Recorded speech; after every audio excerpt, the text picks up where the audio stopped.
Hello, how's it going? We are here. We're going to play a very special game tonight.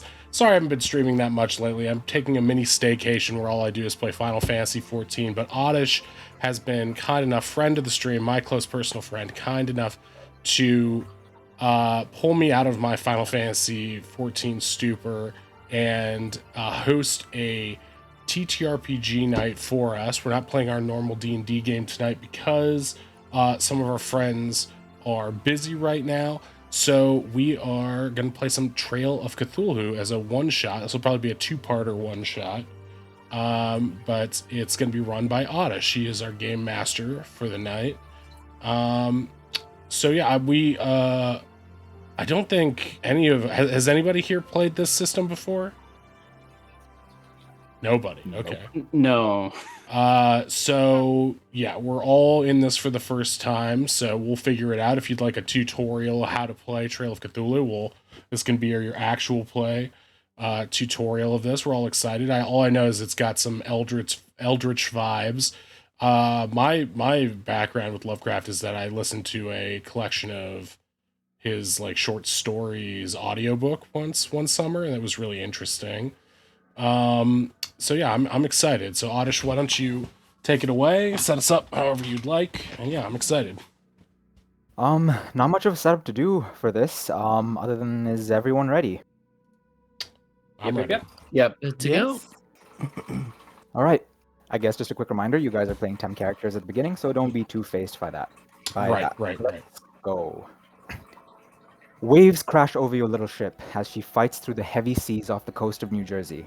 After days of peaceful sailing, the ocean is particularly unforgiving tonight. The pitch black of the night is punctured only by the flashes of lightning that streak through the sky, followed by the staccato crack of thunder, almost drowned out by the howling of the wind and the roar of the waves. It's nearly midnight, but none of you are going to get any sleep. Your heavy cargo of industrial machinery keeps you low in the water, and each wave sends water streaming over the deck and down into the hold. Your captain, Captain Mulholland, roars like a man possessed. He points at each of you and assigns you duties. The storm's gonna tear us apart at this rate. Batten down the hatches, crew. Jones, he points at you, Shore. You need to get down to the engine room now. Gant, Boris, Gant is Zeno, Boris is Pug. Secure the damn cargo. Frenchie, he points at you, TK. Check the bloody lifeboat. Cookie, Hector, you're on the radio. The rest of you, on deck with me. Do you understand? Aye, Captain. Aye. Aye. All right, ladies, get moving. And as the rest of your crew disperses, the five of you find yourselves alone on the deck to have maybe a moment before you go off and do your things. Is there anything you'd like to talk about, or we can just move straight on? He's mean. I don't like it. It's a good thing this is my last job. I feel like this is my first day on the job, even though logically that doesn't make sense. I'm going to go batten down those hatches, though. First, and maybe last. How dare you? So, Okay, but seriously, where are the lifeboats? I see one over there, I assume. Hanging on the side, Titanic style. I shouldn't bring up that ship, should I? It hasn't even set sail yet. Can't wait till it does. It'll be legendary. I'm sure you'll all be around to see it. I mean, what? So, you guys disperse to do your various jobs, so we'll cut to each of you individually as you head off. Cookie, you head to the radio at the bridge, and you shut the door behind you. The storm is immediately muffled, and, along with the sturdy windows that protect you from the rain outside, you feel a little more comforted, because you feel shielded from the storm around you. Which one's In Cookie? Cookie is... I'm glad I'm not outside like those suckers. Okay, that's Cookie. Got it. In the room with you are some ship controls. Not something you're really super comfortable with, but they are currently manned by Albert Spitzer, a Polish sailor who's squinting out of the window at the dark seas illuminated by the ship's navigation lights as he wrestles with the wheel. He looks at you and shoots you a grin. Forgive my terrible accent. Pleasant weather today, Cookie. It just sounds like you. Yeah, it is. Al. That's what you normally sound like, although I appreciate finally the apology for it. Fancy Pleasant dance. weather, Cookie. Yes! That's good. I like it. Fucking American dog shit. That guy in Armageddon? Come on. Yes, it's a good It's a good one. Can't wait to be done with this finally. Ugh, get a load of the captain.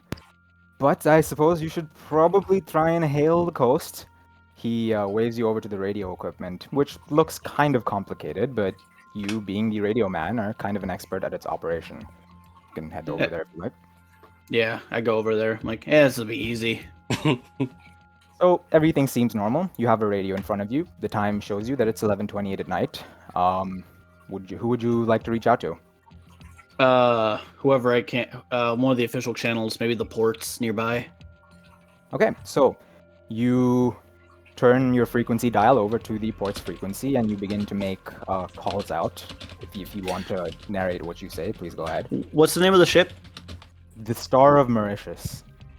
The Star Mauritius here. Anyone here? Confirmation to land.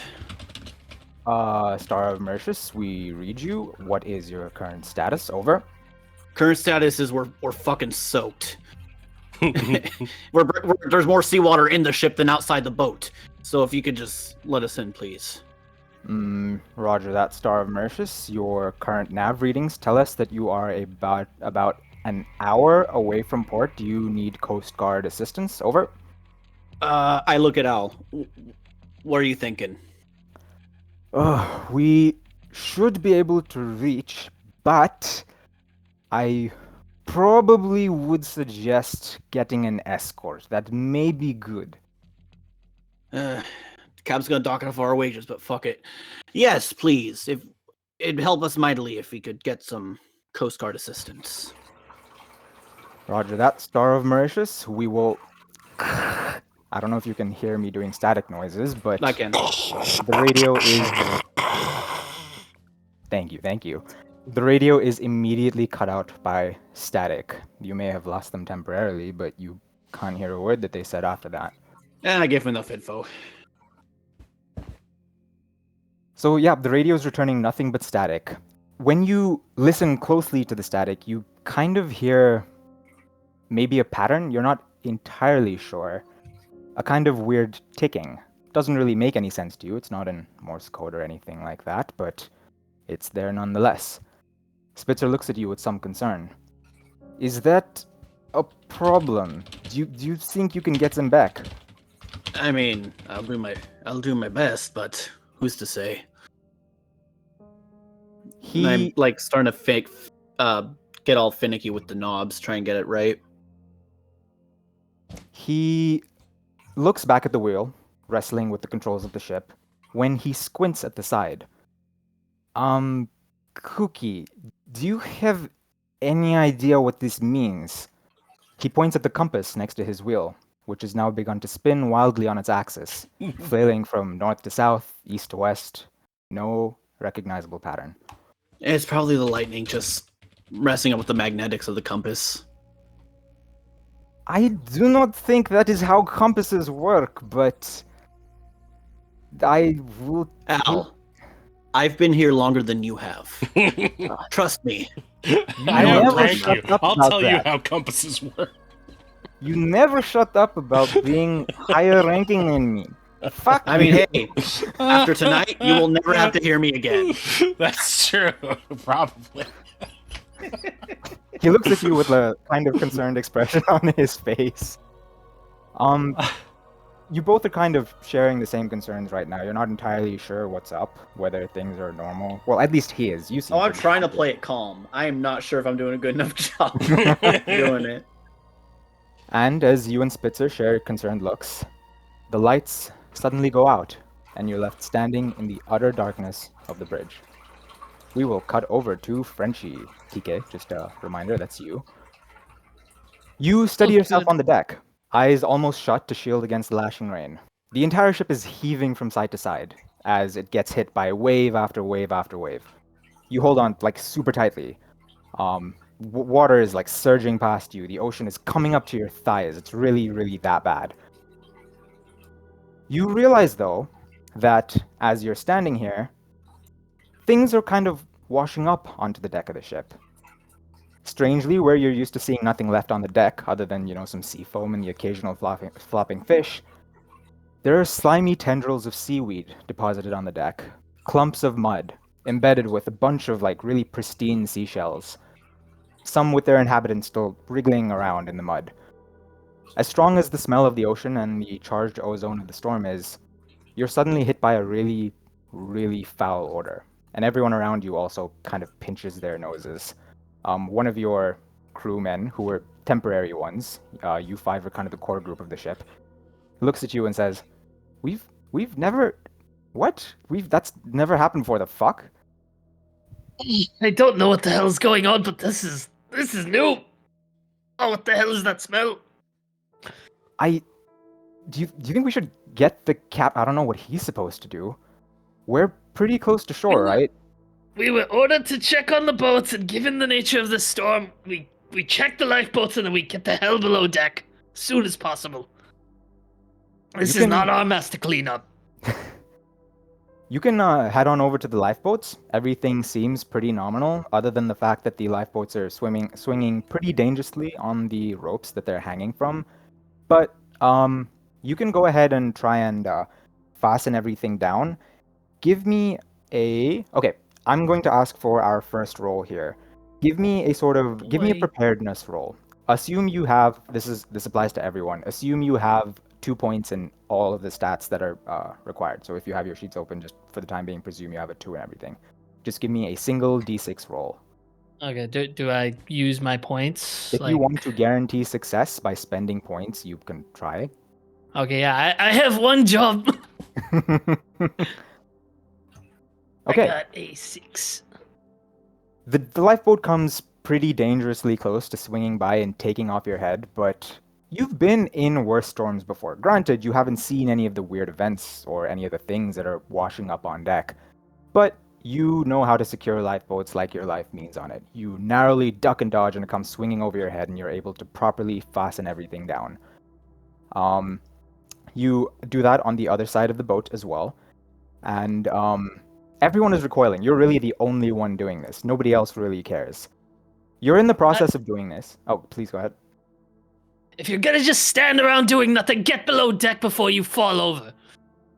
It's too fucking vile to go below deck. And as you look over, you do indeed see that some of the more green behind the ears sailors are puking over the side. This truly smells like more than just strong fish. I mean, if I were to put words in your mouth, it smells like death.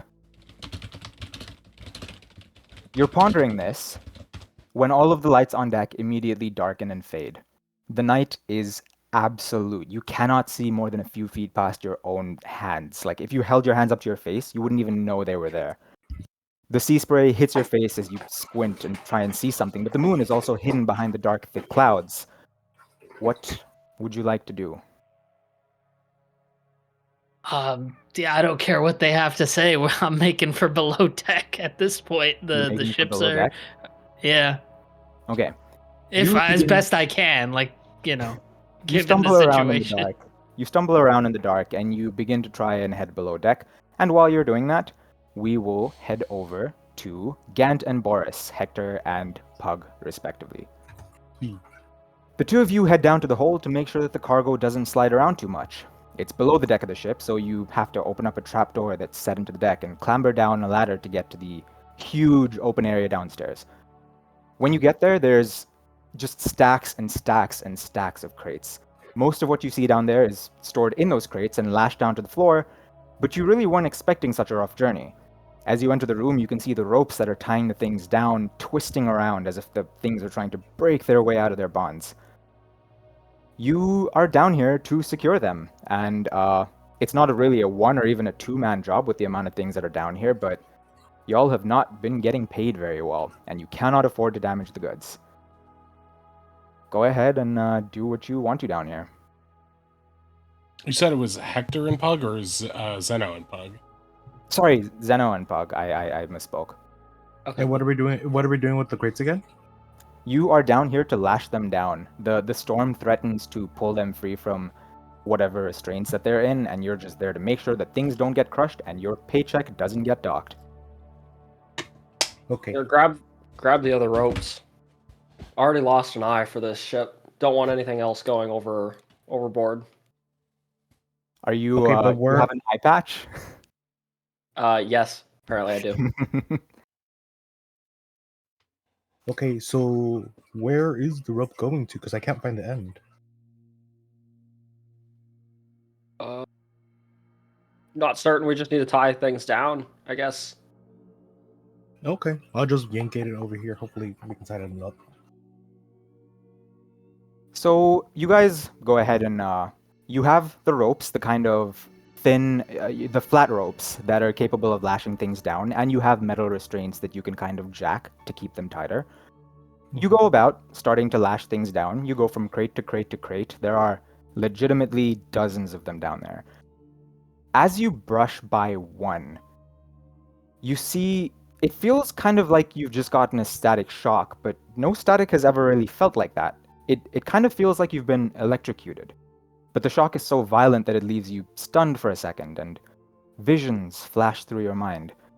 You swear that the shock might have messed with your head because you just saw something. It's hard to explain, but you were underwater in eerie stillness.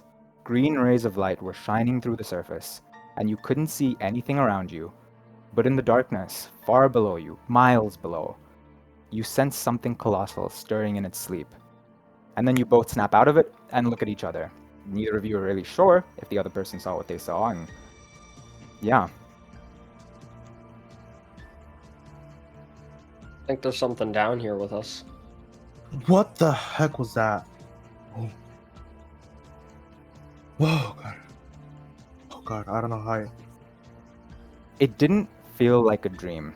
And, the two of you realize that pretending that it was probably won't let you do anything. As you guys are shocked, please each of you roll a d6 for me.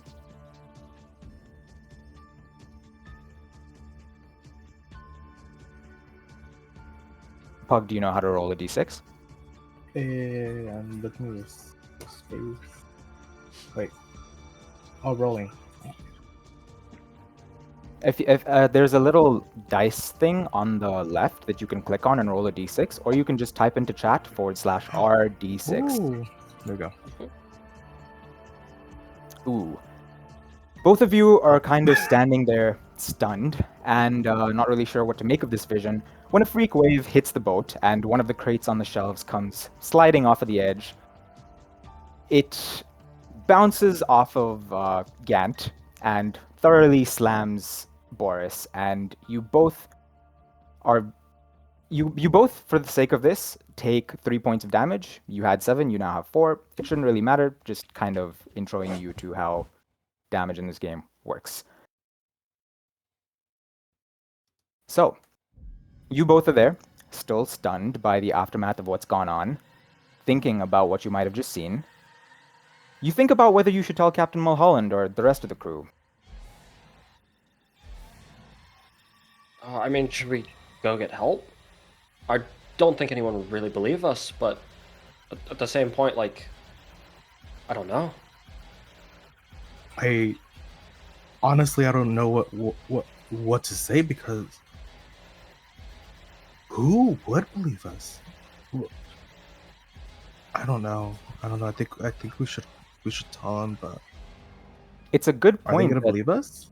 It's a good point that Boris makes, because the two of you being somewhat close friends on the ship kind of call back, and Boris, you realize that the last time you were trying to get with someone, you tried to pick up a girl at a bar at one of your charter stops in Singapore, and you got terribly, terribly rejected in a language you don't even begin to understand. Everyone else saw you, everyone else made fun of you for several weeks after that. The jokes and the teasing still make you shudder today. You're not entirely sure if talking to the others is a good call. But Yeah. no, go ahead, please. I'm still bad at knowing when people are going to speak or not. You're good.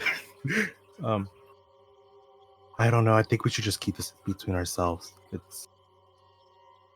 I don't know. I don't think anybody would believe us. All right, well, let's finish this up and get out of here. Okay. I'll pull from over here. The two of you very diligently and very displaying great strength of mind continue to lash the things down.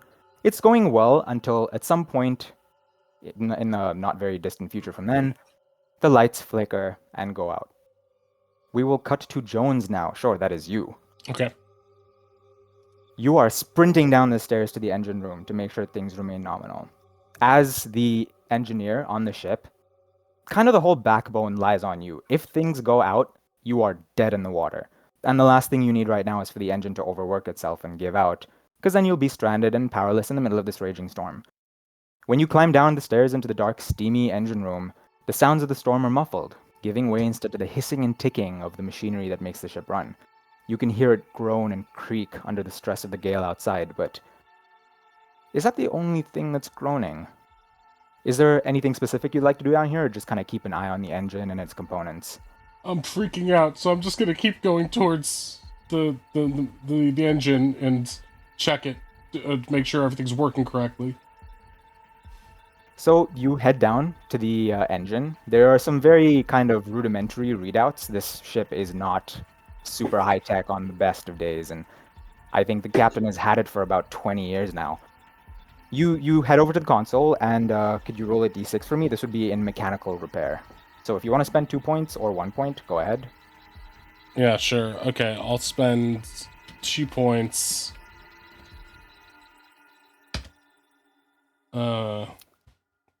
Very nice. Plus okay. 2. Yeah. So, exactly.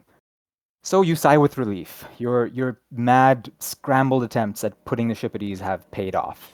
The engine smooths and begins to rumble consistently, finding its groove, pushing the ship onwards towards safety. You feel hopeful. Because of you and your crew are going to make it. You cannot wait to get to the harbor and sleep the whole of tomorrow. But then suddenly, without warning, you hear the engine begin to whine again, as if there is immense strain being put on it. You also feel the entire ship start to shudder and groan. You can't immediately tell what the problem is, but you can try and diagnose the problem. If you want to give me that roll again. Okay. And same points pool? Because you guys are pretty normal people, you have 2 to 3 points you have 3 points in every single thing. You use 2, and now you have 1 left. Alright, I'm gonna spend that other one.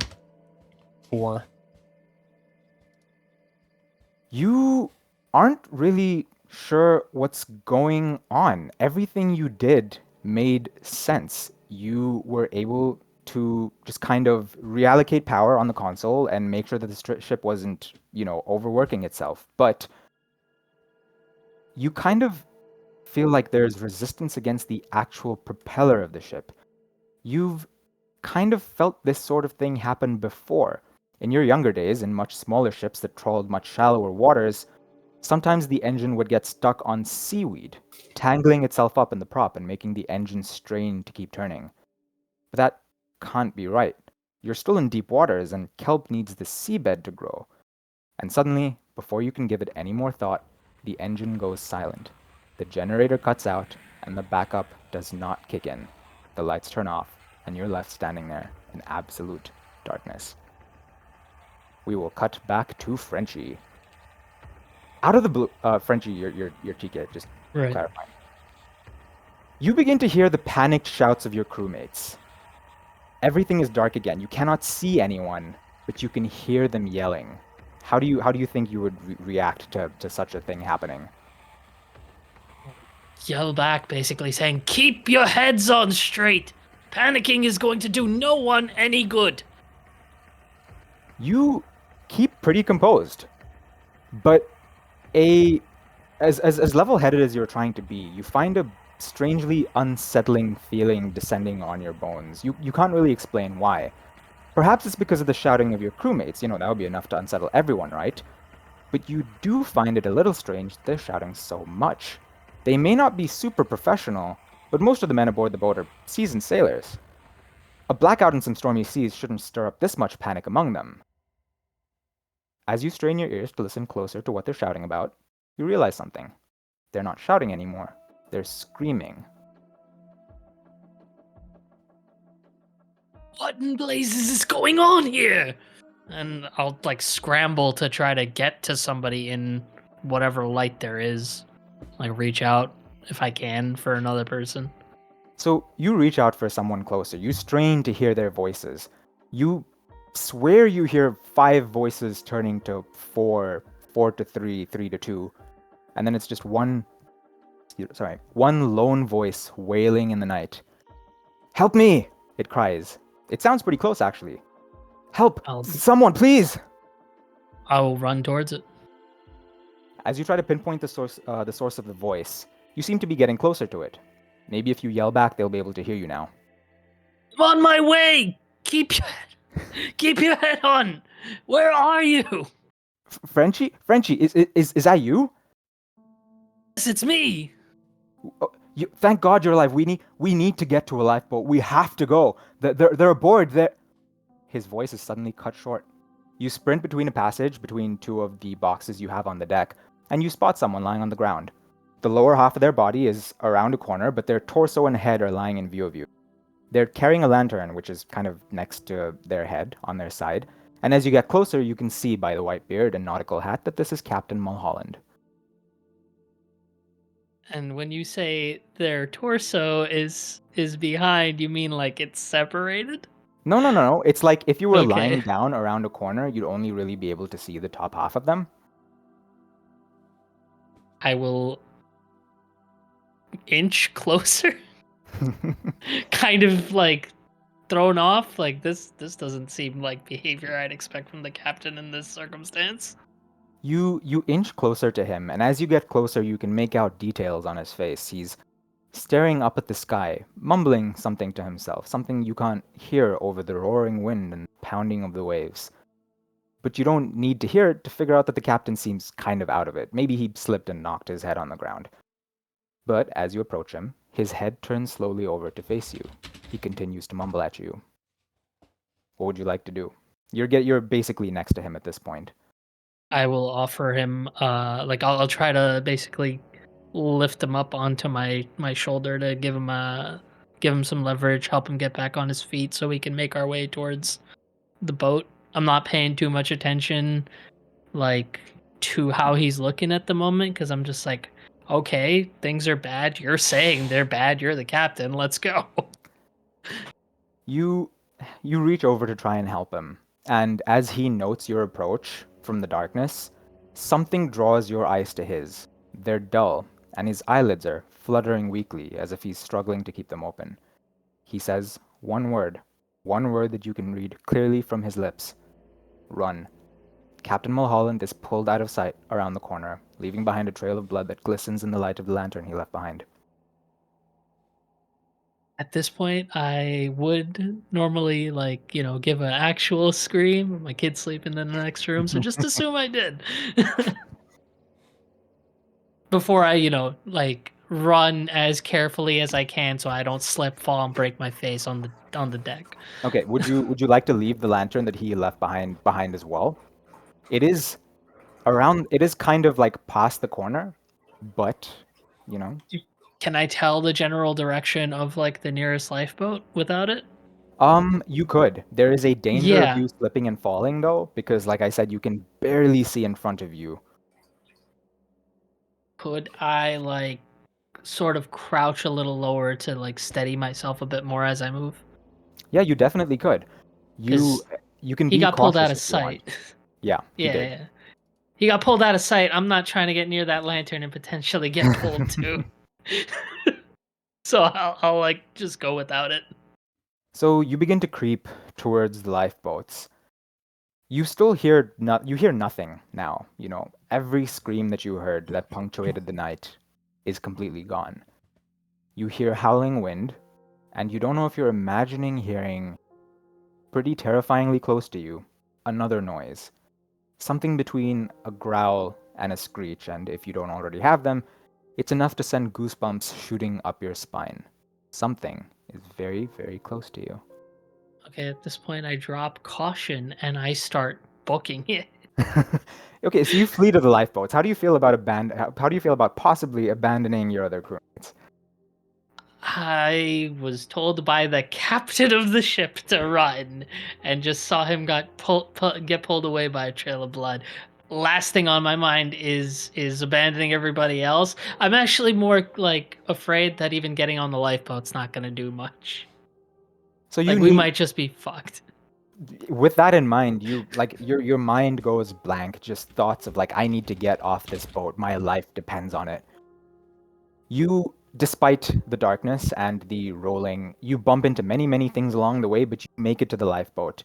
And in the occasional flash of lightning, you can see it dangling over the roiling ocean beneath you. On most days, you know you wouldn't hop in there. You know, the sea is terrifying, and you probably would go completely over. But with a desperation you've never known before, please give me a roll to see if you can successfully, loosen the. You have, I would call this a.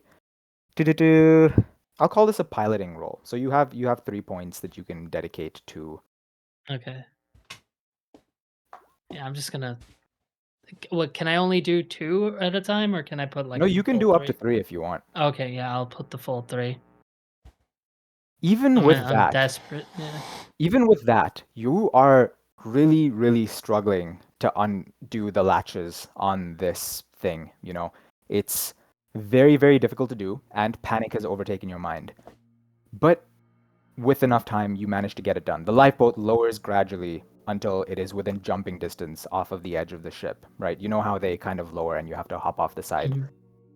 As you are about to jump, you kind of feel yourself, you've been wading through the mud so far, right? And you kind of feel like there's something solid in there that you might have hooked yourself on. This feels like a bit of seaweed has wrapped itself around your foot. Now, normally that wouldn't be too much of a big deal, but you need every single ounce of athleticism you can get to jump onto that boat. Would you like to just YOLO it and jump onto the boat, or do you want to like actively try and untangle yourself before you go? Is it like around my entire foot, my leg, just my boot, or something? You feel it on your ankle. You're wearing pretty thick boots and pants that go pretty far down, but as you kind of stretch yourself, you feel it. It's like it's tickling you. You know when you have a leaf that's like tickling you. Yeah, I would probably try to like at least half-ass an attempt to get free before making the jump. Okay, so you reach down to untangle yourself. You just want to sort of rip the plants off your ankle and move on. Delicate them off. As you look down, though, you realize that you had it all wrong. There is a small leaf of seaweed on your leg. It just dangles and, like I said, tickles your ankle. But the strand is dangling off of a mottled greenish-white, emaciated and scabbed arm that emerges from below the railings on the edge of the deck, the clawed hand of which is starting to wrap itself tightly around your ankle. Yeah, okay. If I can, I'm just like diving over the edge without really any consideration. You dive over the edge, like trying to reach the lifeboat. Yeah. So you dive off, and there are ropes lining the lifeboat, you know, the things that keep them secured to the ship. You manage to grab onto one of those, and you're like scrabbling for grip. As you start to pull yourself up, the hand retracts some razor-sharp claws that sink into your foot. They pierce your flesh and sink deep into your bone, hooking themselves into your leg. At this point, I would ask you what you'd like to do, but in all truth, there is nothing left that you can do. You could call for help, but nobody would come. You can try and batter at the hand, claw at it, try to wrench it free, but nothing can prise the fingers from your bleeding leg. You're helpless, as the hand slowly pulls you over the side of the ship, back into the churning waters below, dragging you down with it. As you topple over the side of the deck, for the split second before you hit the water, a flash of lightning illuminates the night, and you glimpse the thing that has you in its grasp. It's too late for this to mean anything to you anymore, as you hit the water and sink beneath, and your last breath is a silent scream. We will cut back to Cookie in the radio room. You stand in the darkness of the bridge, barely able to see 5 feet in front of your own face. You're just standing there on the bridge. What would you like to do? Spitzer's still with you, by the way. You can just hear him cursing. "The fuck?" I thought you weren't supposed to do language, Spitzer.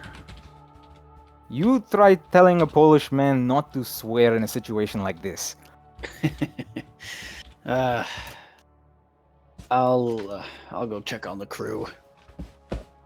See if they know what those idiots did. Yeah. I get up and I start walking. I can kind of feel where the door is, and I just kind of go outside, cursing every second I'm out in the rain. Well, the thing is, as you approach the door, there's kind of windows set into this. Very small windows, but it at least lets the people on the bridge take a look at what's going on deck, what's happening on deck. So you look through the window, and you see people running around. It seems like they're having a pretty tough time out there. Nobody has any flashlights, but you can kind of just like occasionally make out silhouettes running to and fro. Could you give me a sense trouble d6, please?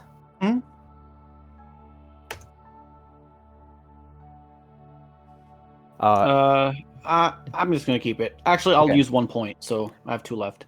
Okay, that's fair. For future rolls, I would like to, I guess nobody knows this, I should preface this by saying that when you make your rolls, point spends should happen before, not the outcome. So it's not like Bardic. Or I guess... Gotcha. Okay. Wait, how does Bardic work? Is it after? Bardic works... It's after roll, before outcome. Yep. But this is just before the roll entirely.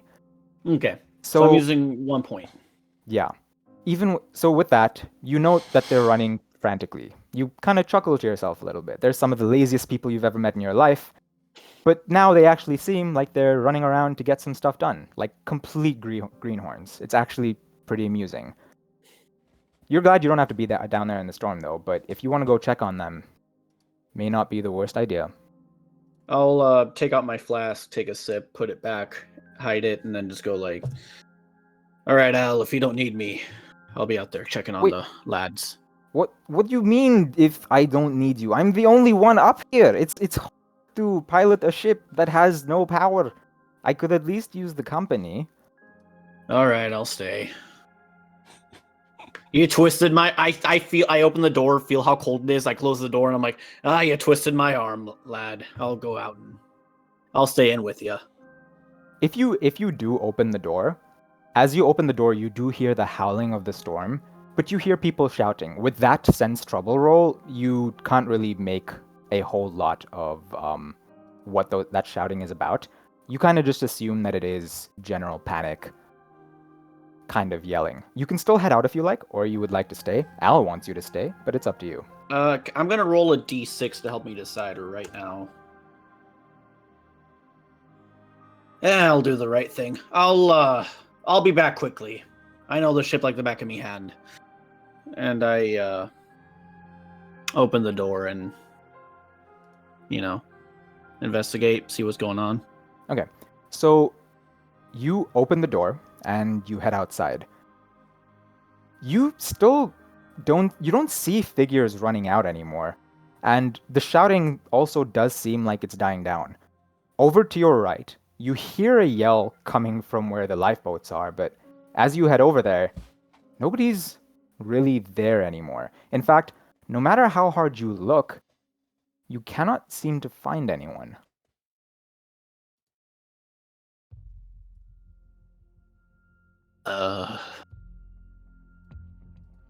I close the door. Something's going on out there. So you wait, sorry, did you descend the staircase to like go look for people and then come back up, or were you just I'm just doing I descended the stairs. I'm running back up. I am terrified. I'm like, nope. No. You go back up, and did you shut the door on your way out, by the way? I left it open. Okay, the door is still very much open. You head in there, and Spitzer is also gone. You haven't been away for super long, but there's no sign of him anymore. Granted, you can't see very well in the room. All you can see are kind of the silhouettes of the various mechanisms, like the wheel and everything. Mm-hmm. But you don't really see Spitzer. The all wheel right, is Spitzer. just going. The wheel is just going amok. By the way, like I run up and grab it. Okay, Spitzer, very very funny. Just come on. So you run up to Spitzer? the wheel. Yeah. And you step on something. You don't really know what it is, but it doesn't What's the really texture? feel super solid. If you had to guess, it was kind of meaty.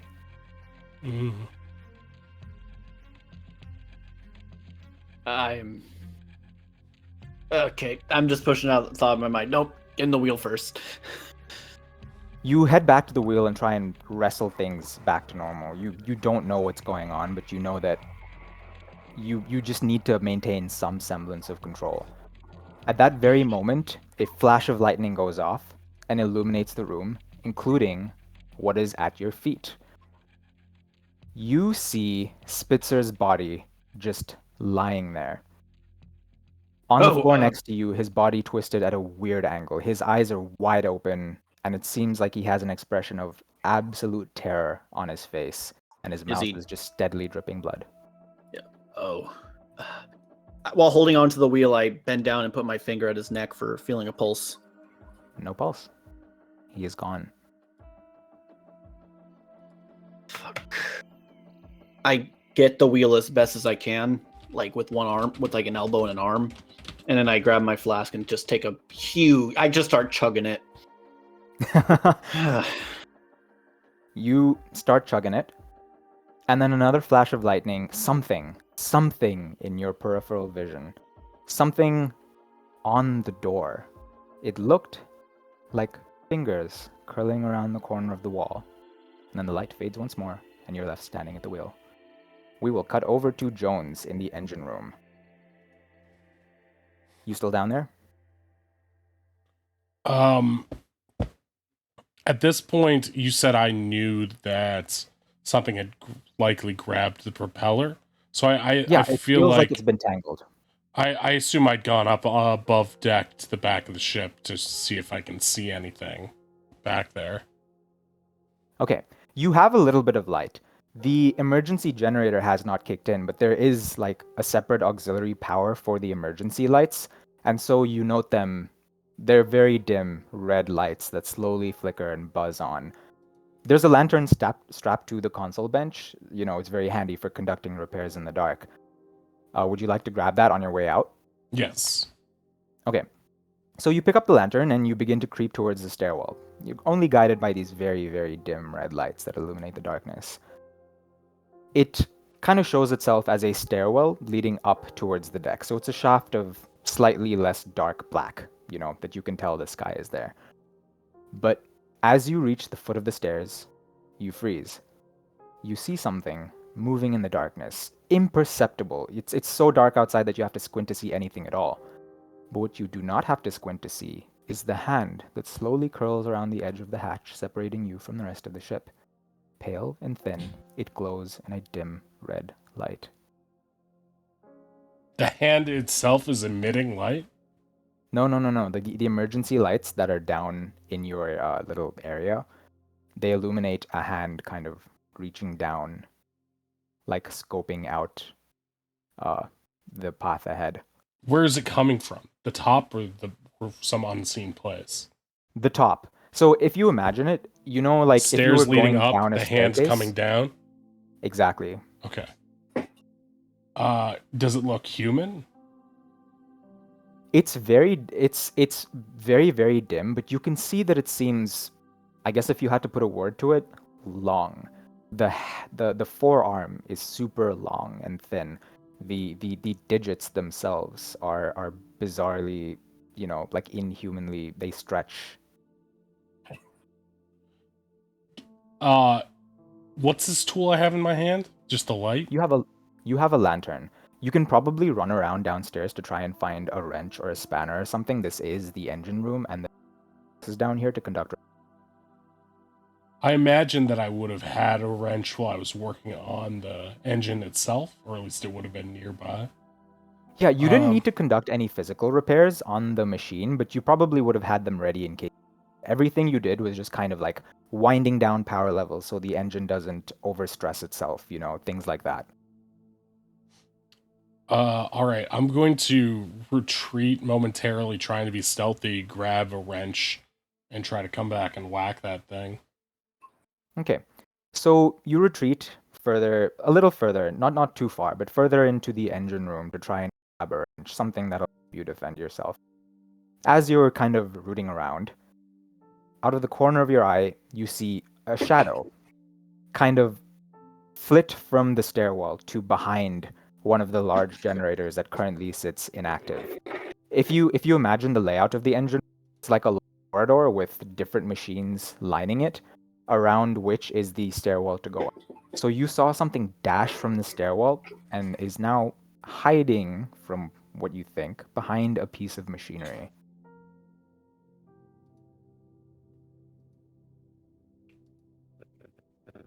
So is it in my path or just hiding? It's in your path. If you want to go back to the stairwell, you will have to walk past its little hidey hole. Do I have anything else on hand? Like anything in my pockets I can use? Anything that might make a sound? That might make a sound? No. You are probably where the toolbox is now, so you can grab whatever you would like from there. I'm gonna grab be like a pretty standard screwdriver toolbox. or anything that can make a small clang and try to throw it near where the thing is hiding to see if it will try to grab at it. Okay. You chuck something over, nothing happens. But when I say nothing happens, it doesn't react to the screwdriver. What you see instead is the hand once more. It reaches out from behind the piece of machinery, reaches upwards almost, like it's kind of reaching out to the ceiling. You see it claw around on the ceiling for a little bit, and then it immediately stabs upward, and that light pops out, plunging that section of the engine room into darkness.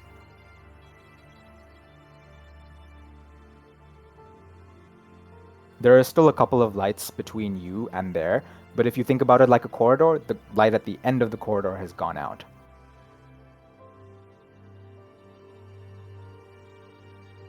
I'm just gonna try to run past it, realizing I imagine I'm sort of like whimpering, unable to control my voice at this point, realizing that this thing is smarter.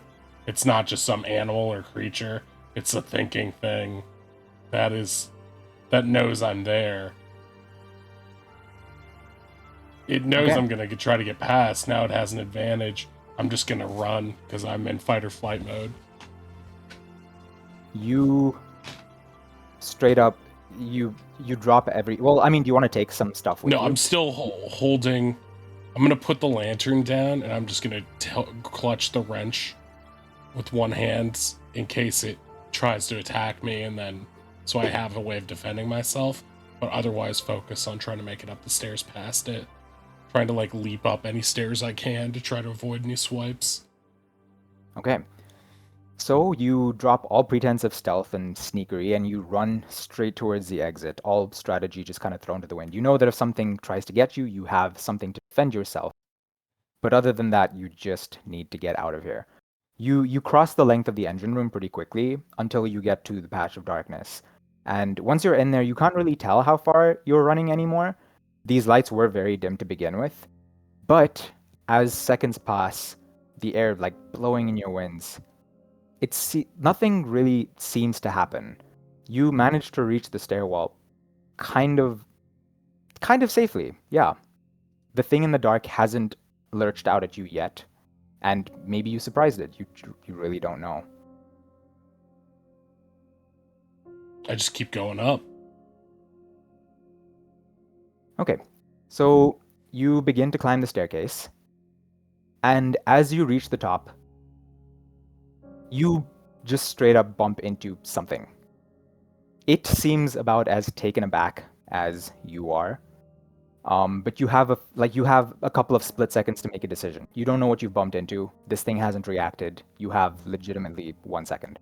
I'm gonna swing. You swing at it, and it thuds into the thing's chest. Again, this is very, very dark up there, but it seems like it was kind of crouching over, like it was doing something on the ground.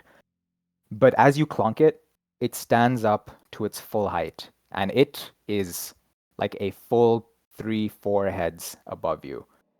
It is also completely unfazed by your swing. I aim for its groin and try to swing again. The bigger they are, the harder they fall. You deftly swing for its groin, You don't feel, well, I guess spanners don't have feeling things on them. It doesn't seem to react whatsoever. And then you come to realize that maybe this thing have genitalia. Right, but It also does seem not to care at all. And then you feel a kind of weird punching sensation in your chest. Like something's hit you from behind. If you were to look down, you would see that something, I guess not even something, you would kind of see it in the dim light. A spike, a very long spike, has pierced your stomach. You are still alive. You are in very much pain. You are impaled. You can try and make one final bid for freedom, but unscrewing yourself would be very, very painful. if the wrench is still in my hand, I'm just gonna go for. Does it have a face that I can see? Is it too dark? No, everything you see is in silhouette. I'm just gonna drop the wrench and accept my fate at that point. You don't sense emotion, especially because you cannot see the thing's face. But they don't immediately latch onto you. You like to imagine that they are in admiration of your blaze of glory. And as you sink to the floor, the vision going out from your eyes, you feel them start to pull you away. Where? You don't know. And you won't find out either, because you lose consciousness a few seconds later. And then finally, thank you for waiting, Gant and Boris, you are down in the hold, in complete darkness, with some boxes that might very well fall on your head.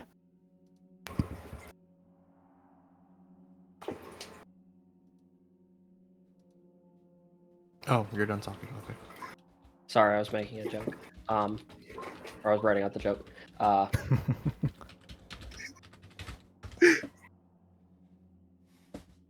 Wait, I have a question. Shoot? Can we hear what's going on outside? No. You're at the bottom of this long ladder because ship holds tend to be pretty large. And so you can everything is pretty silent down here, and whatever noises you do hear are sloshing against the sides of the ship. You're technically underwater right now, because ships sink so low. So you don't hear anything the ship going is on sinking? outside. Okay. It's not sinking, but completely like the hold is below the water. You know how a lot of the ship sits below water? Oh yeah. Yeah. So you are technically underwater because that's where the hold. You're like at the very bottom of the ship. Well, if it doesn't, okay, so I assume that we have no idea what's going on outside, so I say that I just continue working, trying to make sure these boxes don't fall. Yeah, Okay. if it looks like we can still make an effort, I think just double towards that.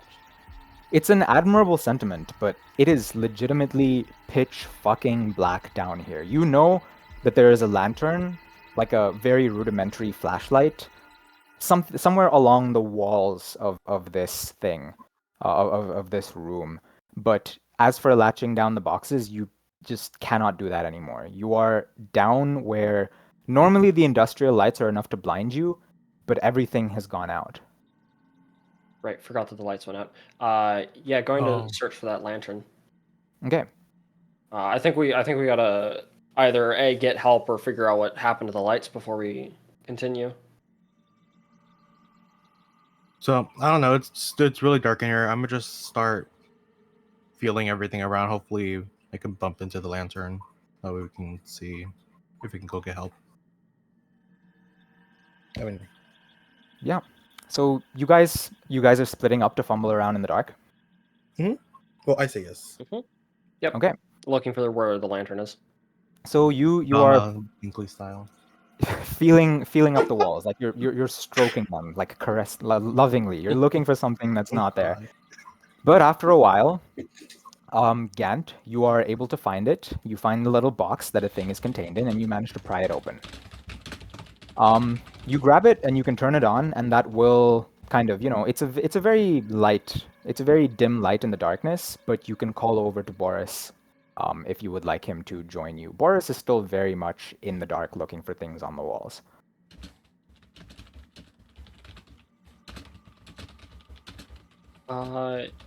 Yeah, I think going to try that. So, Boris, you hear Gant's voice come echoing from a distant corner of this hold. You would usually be able to see the lantern being lit up in the dark, but there are crates everywhere. They're piled up on shelves, so you can't quite see him, but you can try and locate him by voice if you would. Okay, what's the name again for the other person? His name is Gant. Your name Okay. is Boris. Okay, so he's calling me. So, where are you, Gant? Just over here. Come to the sound of my voice, and I'm gonna try to get to like a more central location. Marco. No reply. Oh, unless there is no already. reply. No, there is a reply. Feel free to reply. You guys Do a little bit of trolling. So, Boris, you're stumbling around in the dark trying to find him. You're bumping off of walls. You're trying to find the sound of his voice. Gant, I assume you're also making your way to him to try and, make things easier for you both. I assume you're not Yep. just standing there and waiting for him to come to you. No. Trying Good to lad. make my way over. So, after tripping over many things, you manage to find each other and you meet up. The moment that happens, an almighty clanging noise resonates throughout the entire cargo hold. It comes from above you, and when you look up at its source, you realize that the trapdoor that was far above you, your only way out, has been shut. It's no issue, really, since the hatch can be unlocked from the inside using the wheel on the door, but still, fucking idiots. Damn, what the heck are they doing up there? You know what? I think they're probably eating some sweets and they don't want us to join them. Possibly. We gotta investigate this lights. I'd imagine. True. They could also be throwing another prank at me. That's true. I don't think now is necessarily the best time. Traumatic visions of your brutal rejection still echo in your mind. Stop, Are they stop. stronger than the vision you saw just now? Which scared you more? Oh wait, you're asking me a question? Yeah, which scared you say- more? I don't know. I would say the rejection. The rejection. Wise choice. Yeah, your fellow crewmates have been known to not exactly be upstanding men, and this seems like exactly the thing they do. Just kind of shut you down in the hole, turn off the lights, and be like, haha, men fall over things. But how would you like to proceed from here? You have the lantern. You could continue trying to just latch things down, or you could head back up. The floor is yours. I think we're gonna need help to latch this down. Or I think that's what you said originally, Oddish, when we came down, that it doesn't look like a job really suited for one or two people. Not Yeah. really. Yeah. I think we should go up. We need more light down here, and obviously we can't do all of this, especially after you losing an eye, me getting hit in the head with one of these boxes. Ugh. Yeah, we need to go get help. Yeah, the boxes are falling over faster than we're putting them back. Mm-hmm. Another box falls on your head. You don't take damage, but it's a shame. God damn it. So you decide that the best course of action is probably to head up and probably chew out your crewmates and then try and enlist. They probably owe you, In the morning, you'll probably have a couple of nasty bumps that you have to contend with. But on your way back to the ladder, this lantern was on a further edge of the wall, so it's a bit of a trek back to the ladder. But as you're heading there, you hear this horrible sound of rending metal. It's like the ship's hull itself is being torn apart. You have no idea what it means. You cannot see to the end of the corridor, but it really sounds like screeching metal. You have no idea what to make of it, and before you have any time to process it, really, the noise stops. The ship doesn't tilt, it doesn't shudder, it doesn't give any indication that it's sinking, but you hear that. And then it goes silent once more. Did we hit a rock? What the heck was that noise? If we did hit a rock, we probably gotta get. We have to figure that out. see if we need to get to the lifeboats. We should I try don't know, to. it's We should try to weird locate. because the ship isn't. There was no. The ship isn't moving like if it hit something. What the heck is going on? I think don't that we know. go, like they said, towards the lifeboats. Yeah. Peek over to the water. So you head back over to the ladder. There are a bunch of like I said, there's shelves in this room. So you arbitrarily pick one of the corridors of shelving to head down. It's a very bizarre kind of darkness. You're used to this room being lit up by tons and tons of light, but this lantern casts shadows. Any hidden surface could be a weird nook or cranny, and after your vision, you are seized by this wild, irrational notion. Don't know where it's coming from, but as you make the journey over to the ladder, you get this horrible feeling that you are not alone down here. You swear that you can hear, coming behind some of these shelves in another one of the corridors, another set of footsteps that echo your own. This is another one of your pranks. I'm gonna beat you out. I'm gonna Beat throw you you off. overboard. Oh God, what the heck? Was that you? Or I don't know, somebody else down here with us? Look around. See anything? You try and peek between the gaps in the shelves to look at what may be going on around you. Well, we just got a raid in, Oddish. It's Ooh, Spooky hell Little yeah. Ash raiding in. Spooky Little Ash, thank you so much for this raid. We are currently playing a role-playing game called Trail of Cthulhu. Something very scary is happening aboard this vessel, and many of us are already deceased. So welcome in Raiders, welcome in Curb, welcome in Pickled, welcome in Tara, welcome in Sebastian, welcome in Dear Coda, welcome in all of you. Hope you guys are having. It's okay, we died too. Yeah, you guys. So you guys were playing. What is it? The paranormal game, investigators game, demonologist. Right.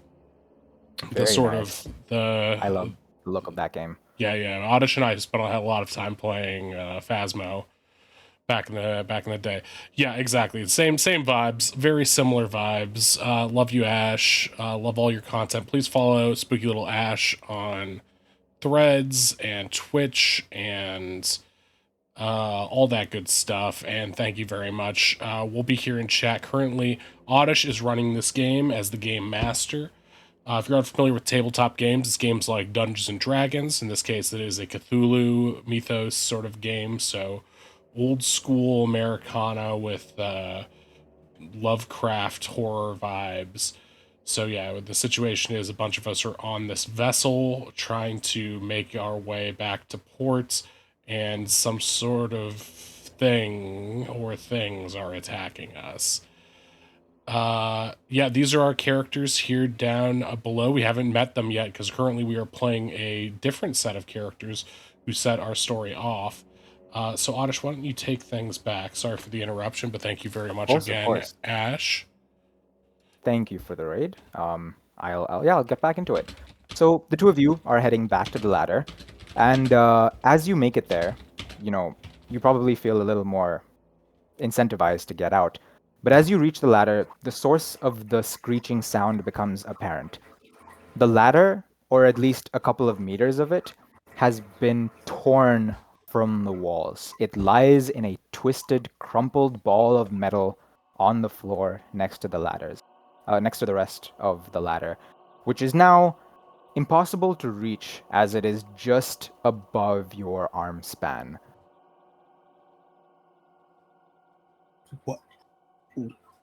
What the? What? How did the? I don't even know how to explain this. Do you see how the ladder is broken? What the heck? Yeah, I do. Could we try to boost each other up? You definitely Well, we could can try and try. boost each other up. Oh, You can certainly try. Memorize that, Oddish. okay. Those words will serve you well. So who's going to boost who? How is this situation going to pan out? Rochambeau for it. Well, I can boost. Damn, what's the name again? Your name is Boris. His name is Gant. Yeah. I can try and boost Gant up. No. If one of us is to go up, it's got to be you. So courageous. Damn. I see. You know what? Rock, paper, scissors. Exactly. All right. How are we doing now? Okay.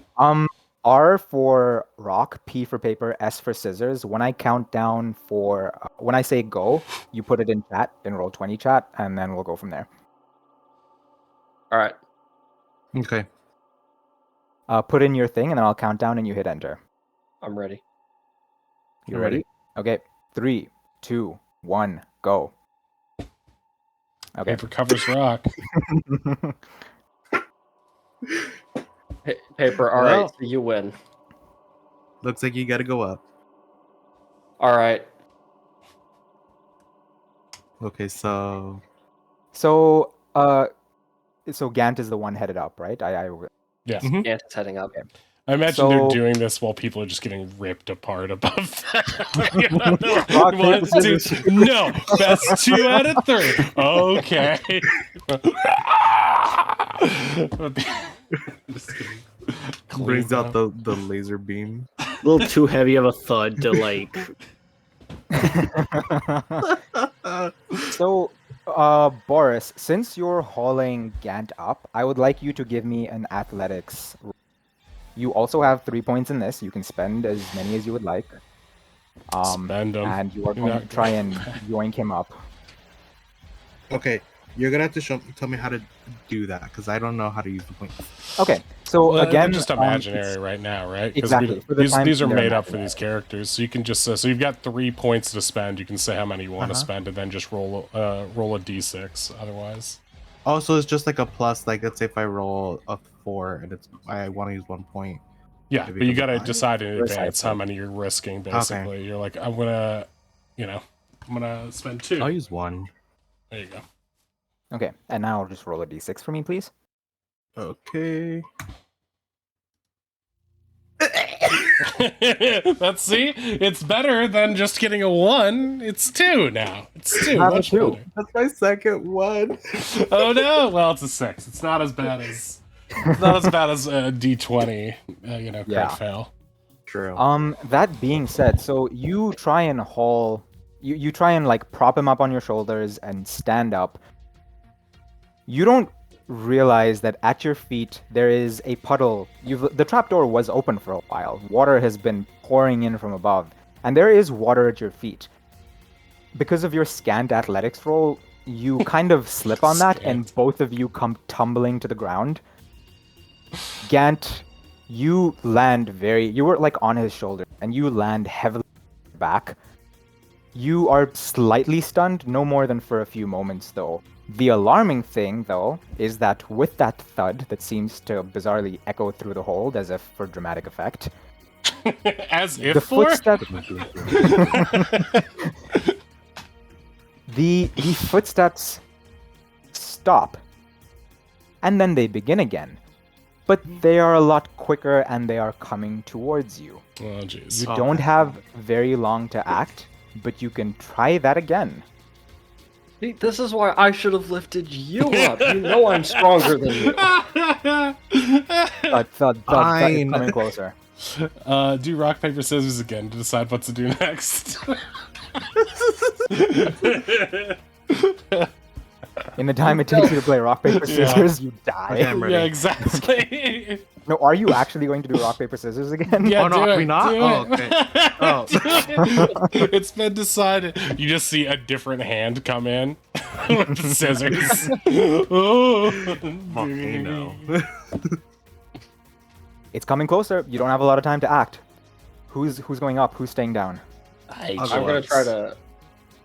I'm gonna try to boost him, unless he's trying to boost me again. But Okay. No, you can try and boost me. You can give another shot with your fresh. You since you're doing the boosting, you have your fresh pool of points to drop.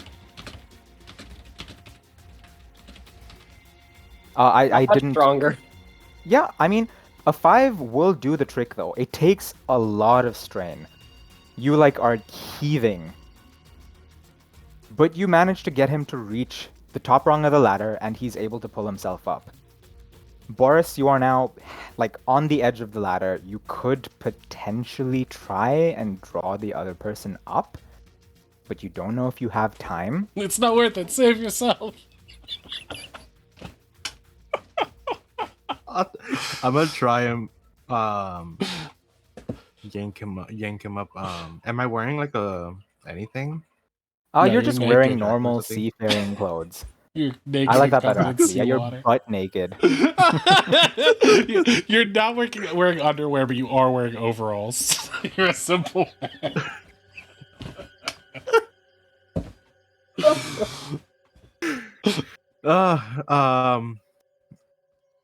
Well, I'll try to pull him up. How? Okay, neither of you are gymnasts, but I'm curious how do you envision this going? How do you try and pull him up? You have your hands currently on the top parts of the ladder. You can scramble up a bit to get your legs on. How do you want to help him up? Well, he can try and climb on my legs or like something like that. You know how like when like if you think of like the cartoons where like they're all falling off the cliff and they're starting from the bottom and everybody's climbing up over the person above them trying to get off. Okay, you are you down for that, Gant? Gant will try. Gant apparently speaks in the third person now. He will try his best. So you reach up and grab onto his legs. The strain on you is immediate, Boris. You are barely able to hold on. I will need another athletics roll from you, please, because you don't have your feet planted on the ladder right now. You just have your arm. Having your weight and somebody else's weight is a tough call. Climb, Boris, climb. Okay, so can I just type this? Let's see. /R So, space D6. /R Space. And then a space bar and then D6. D6. /R space D6. Oh, okay. You didn't have any athletics points to put into that. Actually, did you? I forget how Yeah, many. he only I spent had one. 2 more points left. Okay. So he put +1 on You- it, right? You very slowly begin to climb the ladder, trying to get to a point where your feet find purchase. But then suddenly you feel the weight on your legs vanish. Oh, what a relief. Gant, Uh, you find yourself hanging on, and then something that comes barreling out of the darkness collides with you. As you're looking down, Boris, to see what the fuck has happened to Gant, there is a moment where the two of your eyes meet. And you see Boris, you see Gant being carried off into the darkness. You have like a tiny little moment of like connection, friend to friend. Gant, what do you think you're emoting with your eyes as you blackness of the cargo? Fuck you. Not eyes, I. Yeah, and it's, True. I should have picked scissors. Oops. oh gosh. And with that, he's gone. He's probably just gone back to Another secure one more bites the crates. Dun, dun. Boris, you feel your heart pounding furiously. None of this is good for your heart condition, by the way. Oh, I have a heart condition. Yeah, What don't the? tell me he's just gonna have a heart attack and die because of this. Oh, jeez. None of this is good for your heart. It's You're pretty fine. in line with Lovecraft, though. Yeah, that's true. He'll make it to safety, but just die of his like opiate addiction and port. So now you're on the ladder. You hear terrible sounds coming from below you. Sounds of scuffling, sounds of shouting. If you want to shout, too. Arg. Presumably, yeah. You hear scuffling, shouting, grunts of effort and pain. I'd imagine someone that's getting eaten or cut up into pieces is probably shouting. Yeah, we don't know what's happening, dude. You might be fine. They're Oh, that's giving true. you I could just be lollipops rock, and paper, cotton scissors. candy. Do you continue climbing, or do you want to try and save your? Yeah, go I'm gonna down. continue climbing. I'm gonna You're gonna continue keep climbing. It's he dead. He gone. Who was he? I don't know. Remember You him get to the as he top. lived. You get to the top of the ladder and you crank open the hatch, and then you hear another. You hear a roar down. Feel the ladder begin to vibrate as if something large has begun to climb it. What do you do at the top of the ladder? Wait, am I still trying to get out of this thing? Wait, okay, wait. I'm still You're at the climbing top the of the ladder, ladder. and it's climbing the ladder. Yes, you're at the top of the ladder. Something you feel Uh-huh. is climbing below you. The hatch is above you. It's easy to open. I'm going to. I'm gonna try to open the hatch as fast as I can, and I don't want to look down. Okay, you twirl the wheel. The hatch pops open. You pop up onto the deck. You hear it screaming from down below. Oh, can I shut it? You can Can I close it 100% and- shut it. Wait, does the hatch have a lock on the outside? It does not for crew safety, but you know it could. It would probably. Anything is better than nothing. I assume. Wait, is there any like rope around me, or no, not rope? Any like crates above the deck? So now that you're on deck, you can kind of have a look around. It is still very, very, very dark. But honestly, if you were to kind of look over, you do notice someone running up from a stairwell below the deck. They seem to swing at a second person who's standing there. The second person seems to stab them through the stomach. Hey, it's me. Yeah, I think I'm just gonna forget about closing that hatch, and I'm just gonna run to the lifeboat.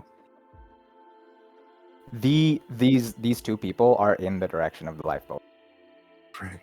Don't go this way. That's what I'm trying to communicate with my limp, dying body.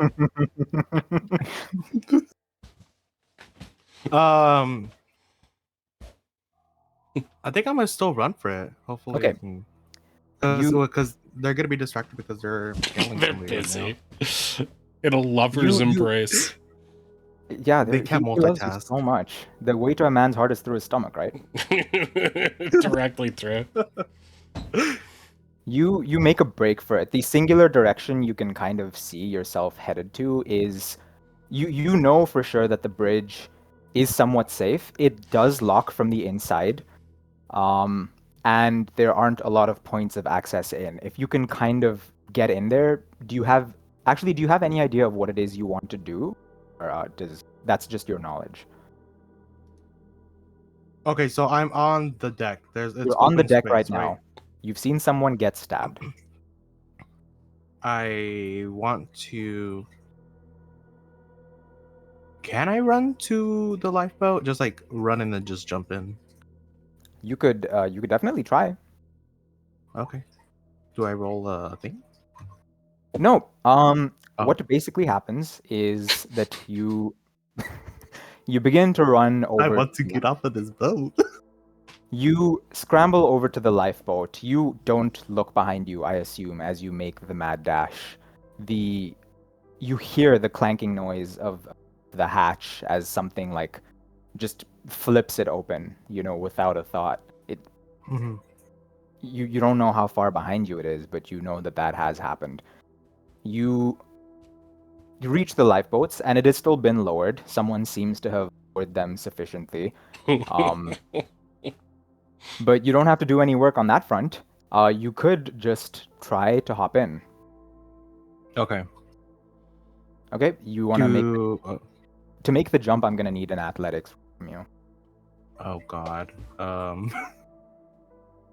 Please be kind to me this time. Okay. Nice. Okay, Better than before. you do actually make it to the lifeboat, and you kind of steady yourself as it roils and shakes, and the wind is lashing you.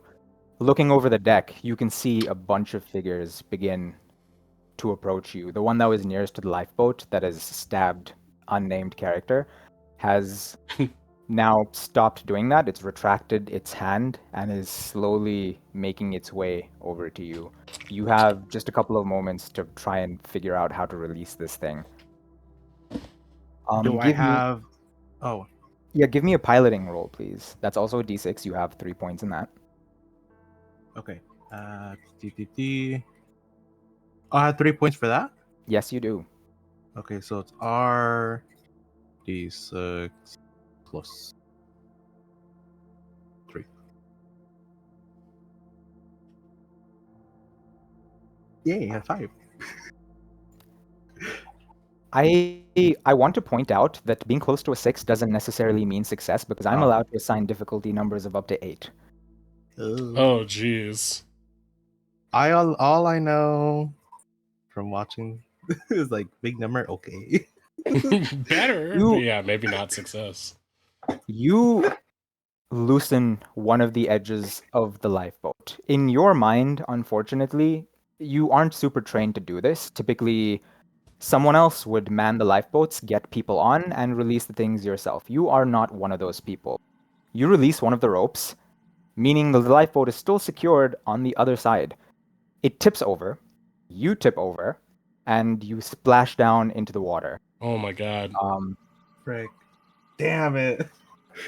There aren't any ladders to lead your way back up. Traditionally, people would throw you a little life preserver ring and haul Mhm. you back on board. Nobody is around to do that anymore. You tread water for a bit. Is there anything you would like to try and do? Where's the boat? Didn't it fall The next boat to is right next to him. Yeah. Not the lifeboat. The lifeboat is dangling like half What? half attached. That's what happened. Oh. He loosened Yeah, only one bit of them the was lifeboat. fastened. Yeah. Yeah, it's Mm. like it has like what a rope on both sides and one It has only a one rope of on them's both loose. sides. It's just like Yeah. swinging. God rope. damn it. Dang. Yeah, give it a couple seconds, it'll fall on your head. Yeah, right. Look, don't worry. Something will kill you. You won't have to suffer long. Well, do I know how to swim? You know how to swim. You're treading water for Okay. a bit.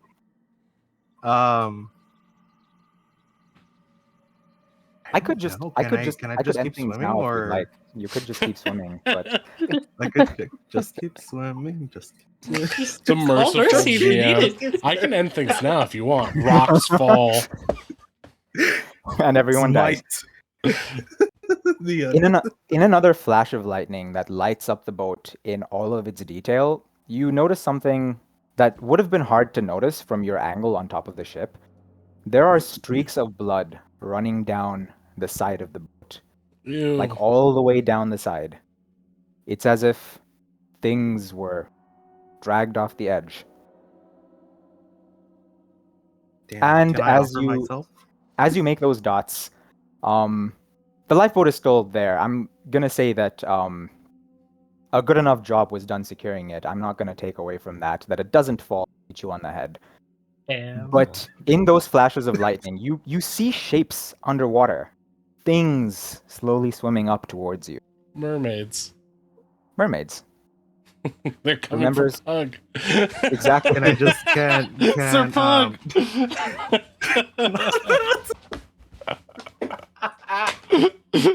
In a moment, you imagine Yeah, a bunch of yourself as a mermaids. dog knight.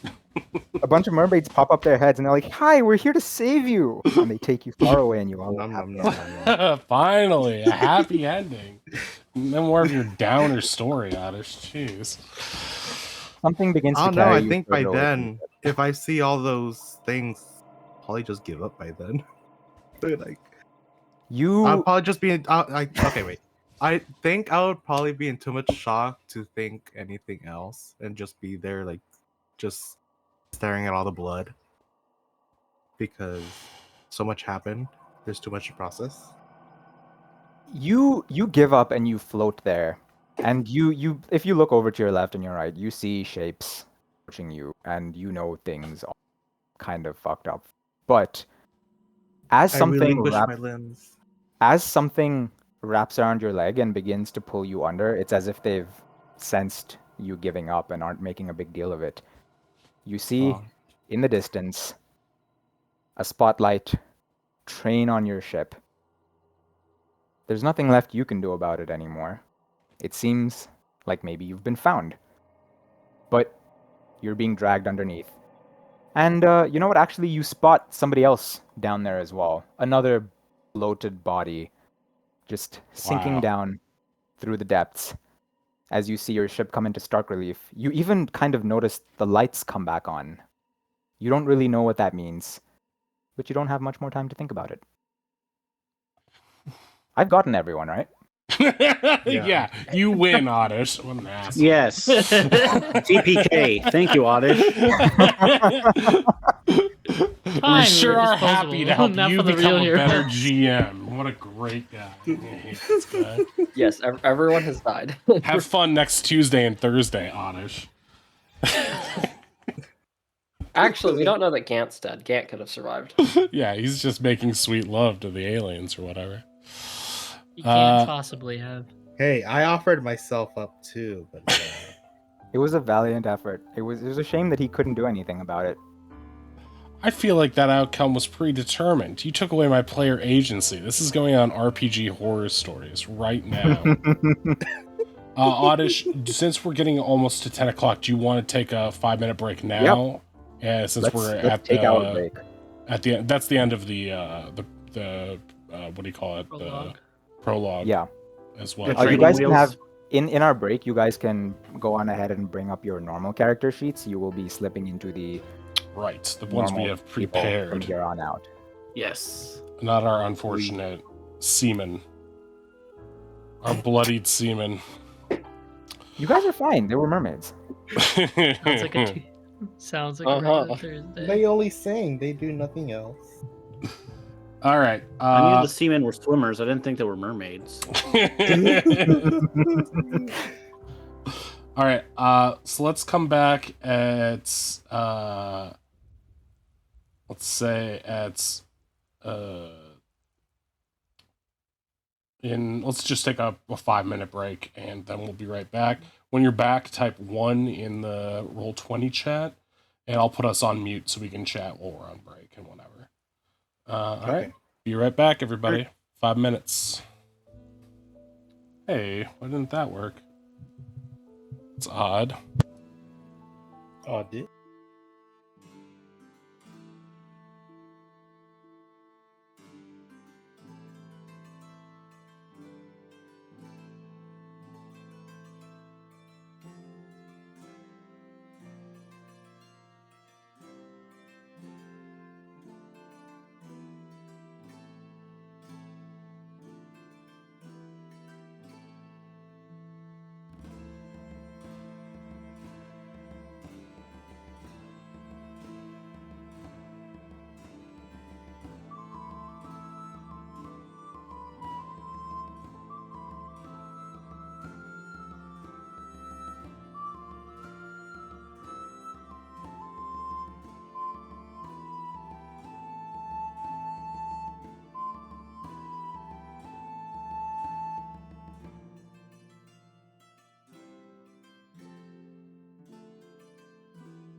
pulling us back. Okay, and we are back. You guys are audible now. Welcome back. Yay. Hello, hello. Yeah. Okay, so we've got our regular character sheets out now. Yes, sir. Yes. Mm-hmm. Ready right Wait, here. never mind, mine disappeared. Wait, I could just minimize Discord. Yeah, there we go. Okay. Everyone's ready. This is still that Katana Zero track. Yeah, I have this Yes. on loop for like the first little bit It's nice.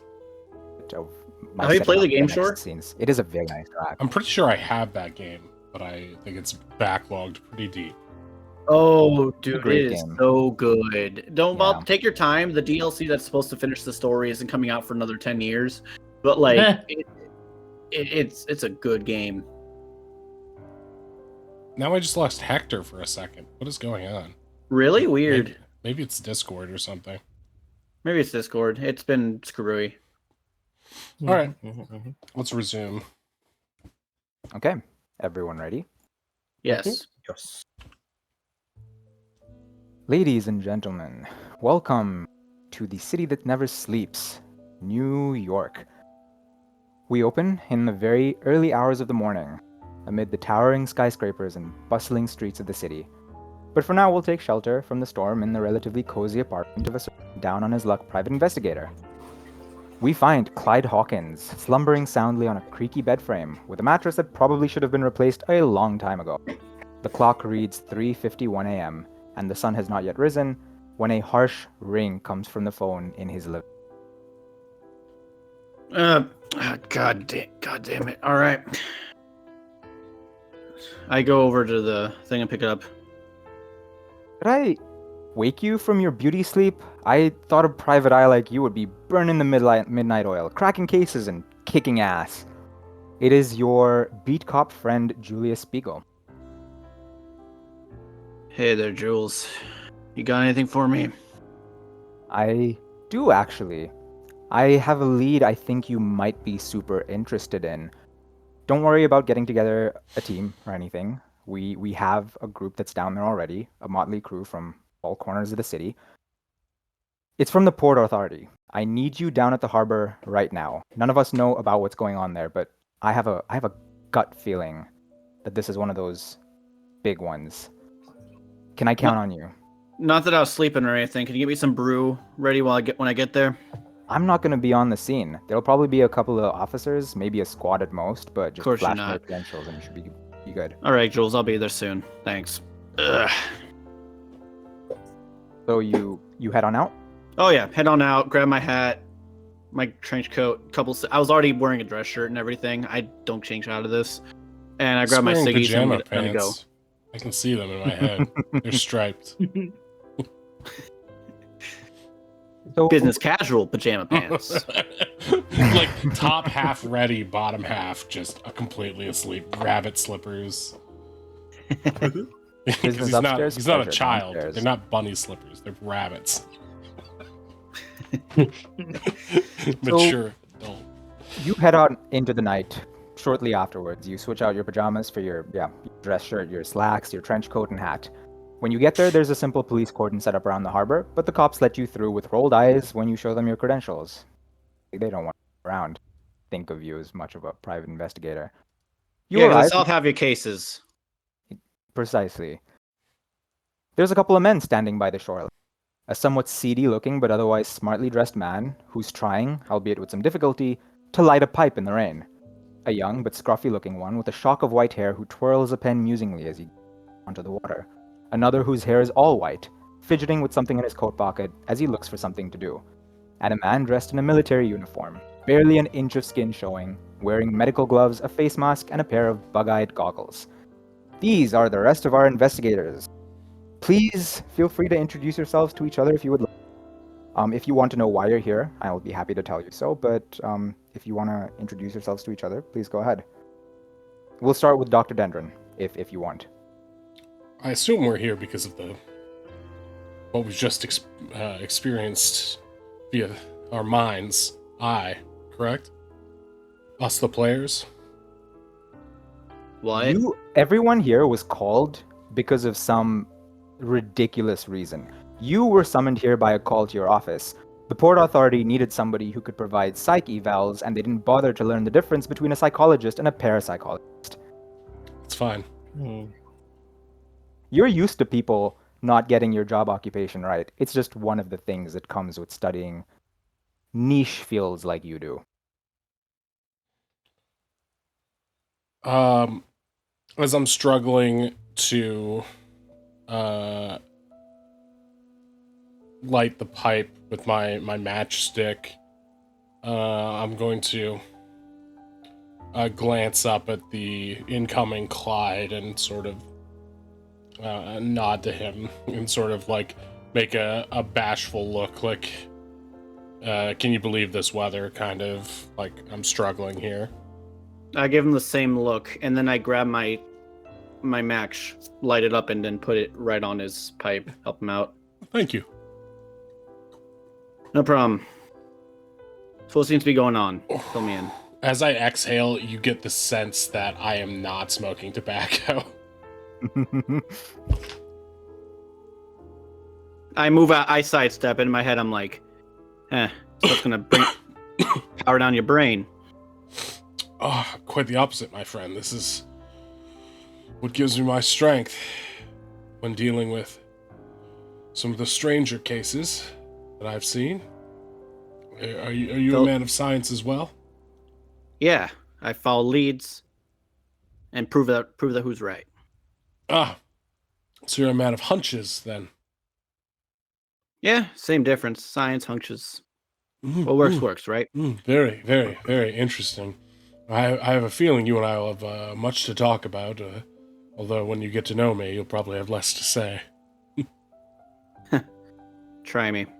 I dip my cigarette into the light of his pipe, and then I get mine lit up, and I just start smoking mine. Dr. Harry Dendron, at your service. Clyde. I go out to. I hold my hand out, shake his hand. I shake it. My grip is going to be like a little bit dainty, a little bit not as firm probably as yours.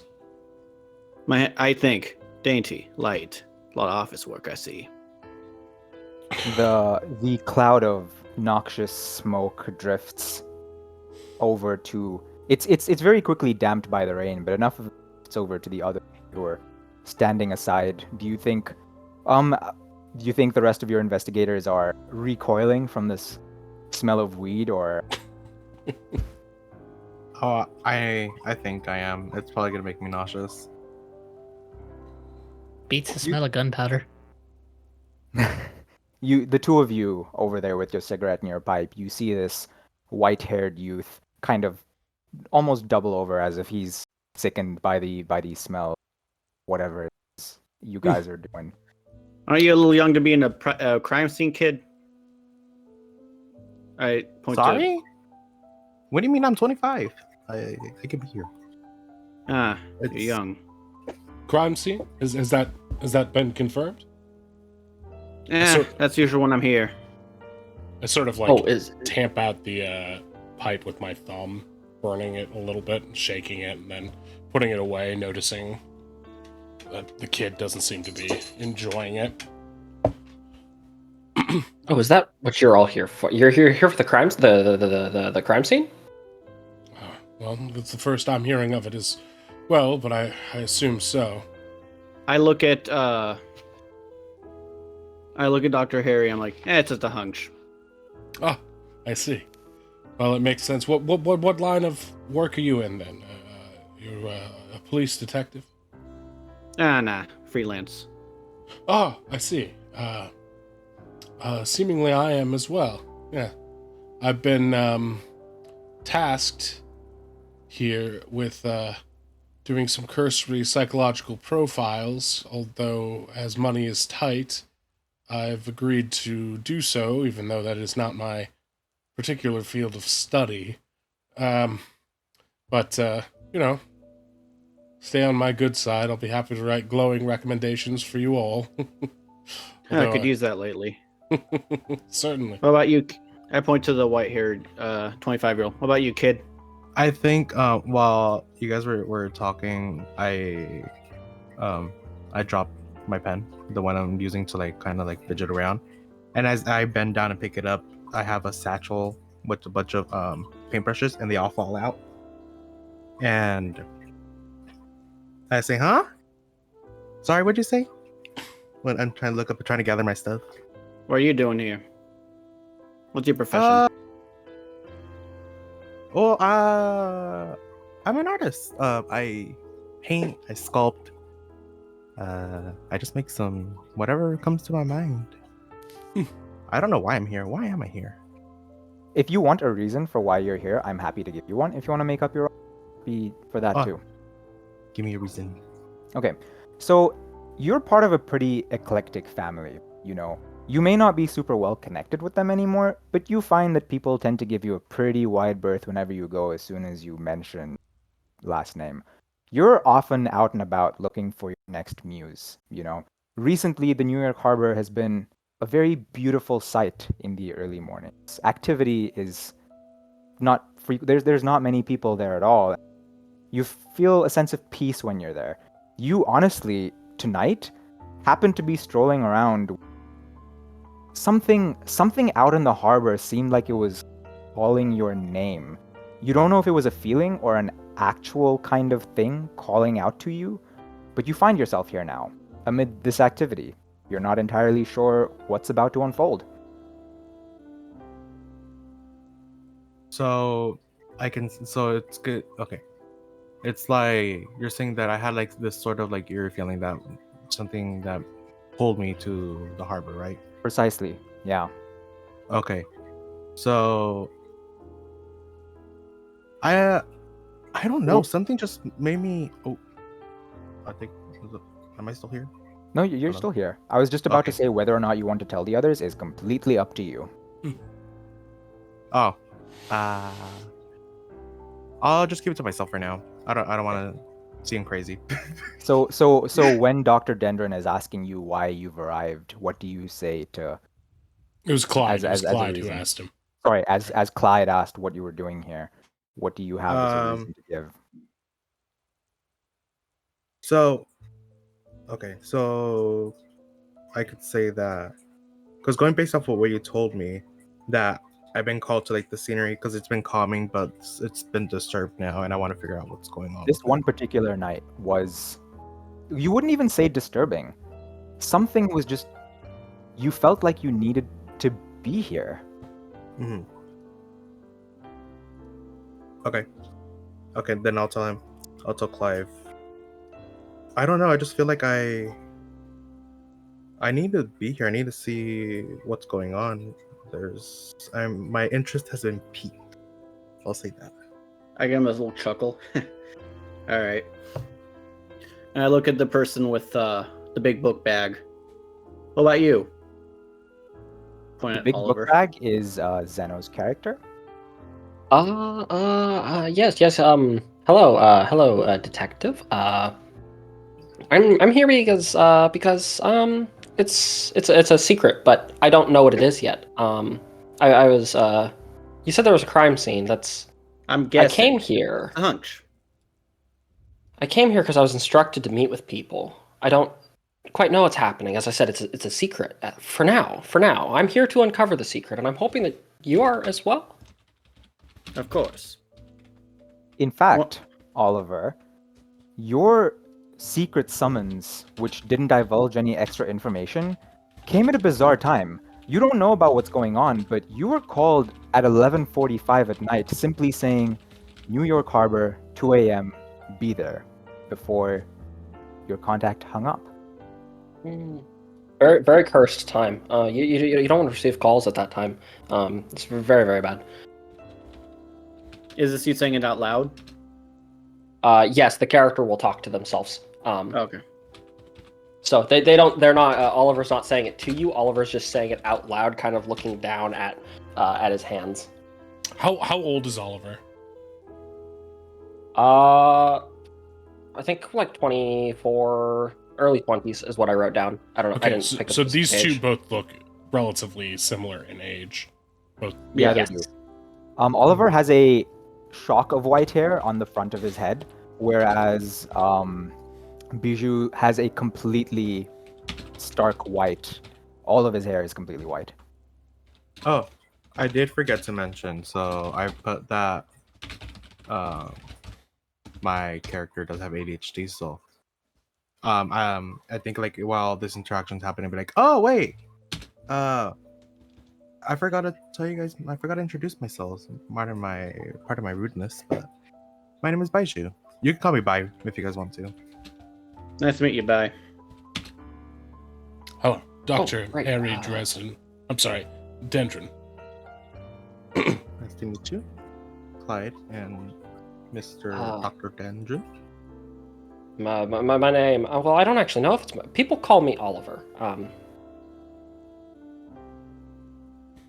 Is it because you've Oliver. been all over the place? Do you like Maybe. olives? Is that Richard talking or? Yeah, he'll pipe up briefly. Ah, Jesus! I didn't see it there. Maybe that's why That's- people call me Oliver. I like That's your good. hair. I'm glad to know I've still got it. What's your name? Dr. Richard Hertz. Doctor. Ah, Huh. 2 doctors. Are you something of a germaphobe? You could say that. Must keep clean if I am to tend to wounds and whatnot. Ah, so a true doctor, not like me. Army medic, medical professional, you know. But a doctorate's a doctorate. I would not assume that you did not earn yours. Hmm. It's a matter of great debate amongst other accredited professionals. But I'm sure we all have some reason rather to be here. Perhaps our usefulness will be revealed in time. Indeed. And as you Hopefully say sooner rather than that, later. as you say that, you see the building next to you, the lights begin to turn on. You see activity behind the windows, and the door bursts open. A portly, balding man comes bustling from the Port Authority building. His mustache, which would typically be quite an impressive sight, is now immediately plastered to his face by the rain. He looks around, spots the lot of you, and comes striding over to you with purpose. Let me just show you what he looks like. Show to players. You guys see that? Mhm. Oh yeah. Mhm. What He comes over beautiful to you. mustache. It is, isn't it? He comes over to you and he begins to speak. I take it you are various professionals. Thank you all for joining me.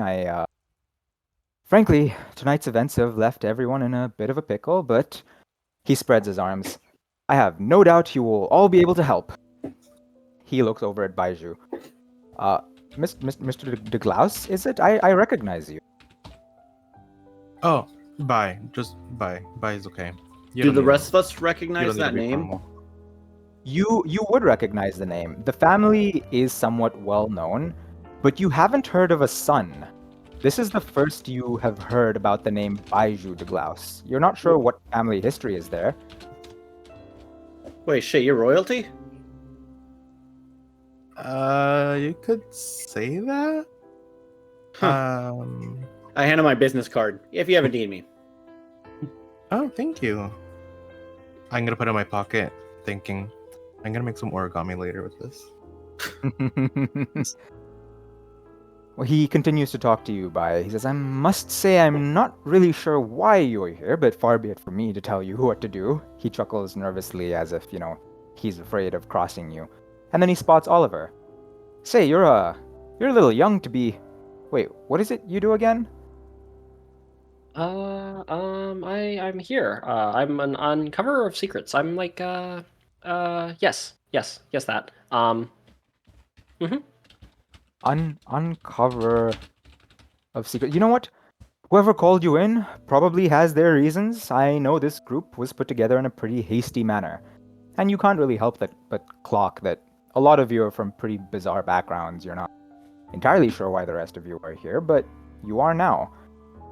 He continues to talk. Well, gentlemen, I won't mince words. Here's what we know so far. Early last morning, around midnight in fact, a Coast Guard ship heard a weird disturbance. We in fact got a distress call saying that a Coast Guard ship was needed, and so we dispatched one. And we found a ship sailing in the night. It was quite hard to find among the storm, but they did nonetheless. It's pretty uncommon because in storms like these, ships usually have perfectly capable navigation equipment and a radio capable of hailing us. But none of that whatsoever. Their SOS was kind of cut out midway. It's a tramp steamer we now know as the Star of Mauritius. When the Coast Guard ship began to approach, the crew seemed to start the ship up again. The lights came on and the engines turned on and began to chug away towards the harbor. With the ship moving and in the storm, it was impossible to dock with them, but after an hour or so of tailing the boat, the storm died down, and we managed to send out a tug to intercept. They took control of the ship and boarded and found... Well, that's why you're here. He seems a little frazzled now. The tug is bringing the steamer into the dock now, and you folk may want to take a look for yourselves. He looks out into the harbor and crosses himself. You all turn around to look over the waters, and sure enough, you see the lights of two boats appearing through the sheets of rain. The Star of Mauritius comes wallowing through the heavy seas and comes to a stop at the dock. A spotlight is trained on it, and as it tracks over the ship's side, it illuminates huge patches of blood. They found nobody alive.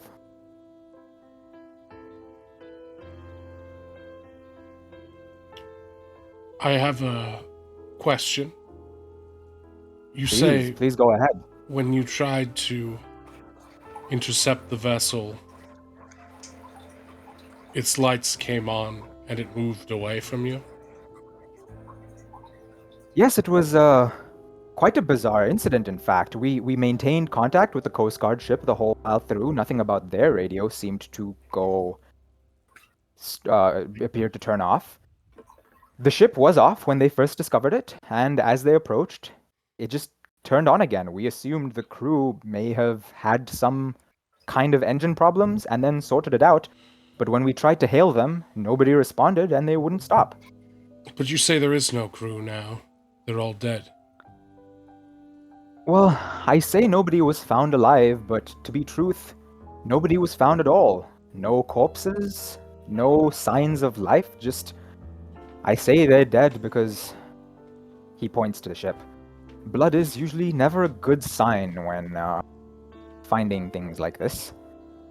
And so, in your recollection of events, you believe that they mustered the strength to try to evade you, only to be killed and disappear into the sea moments later. Now I ask you, what would drive a man to behave in that way, or a crew? Well, my dear gentlemen, that is a question I am hoping you lot may be able to solve.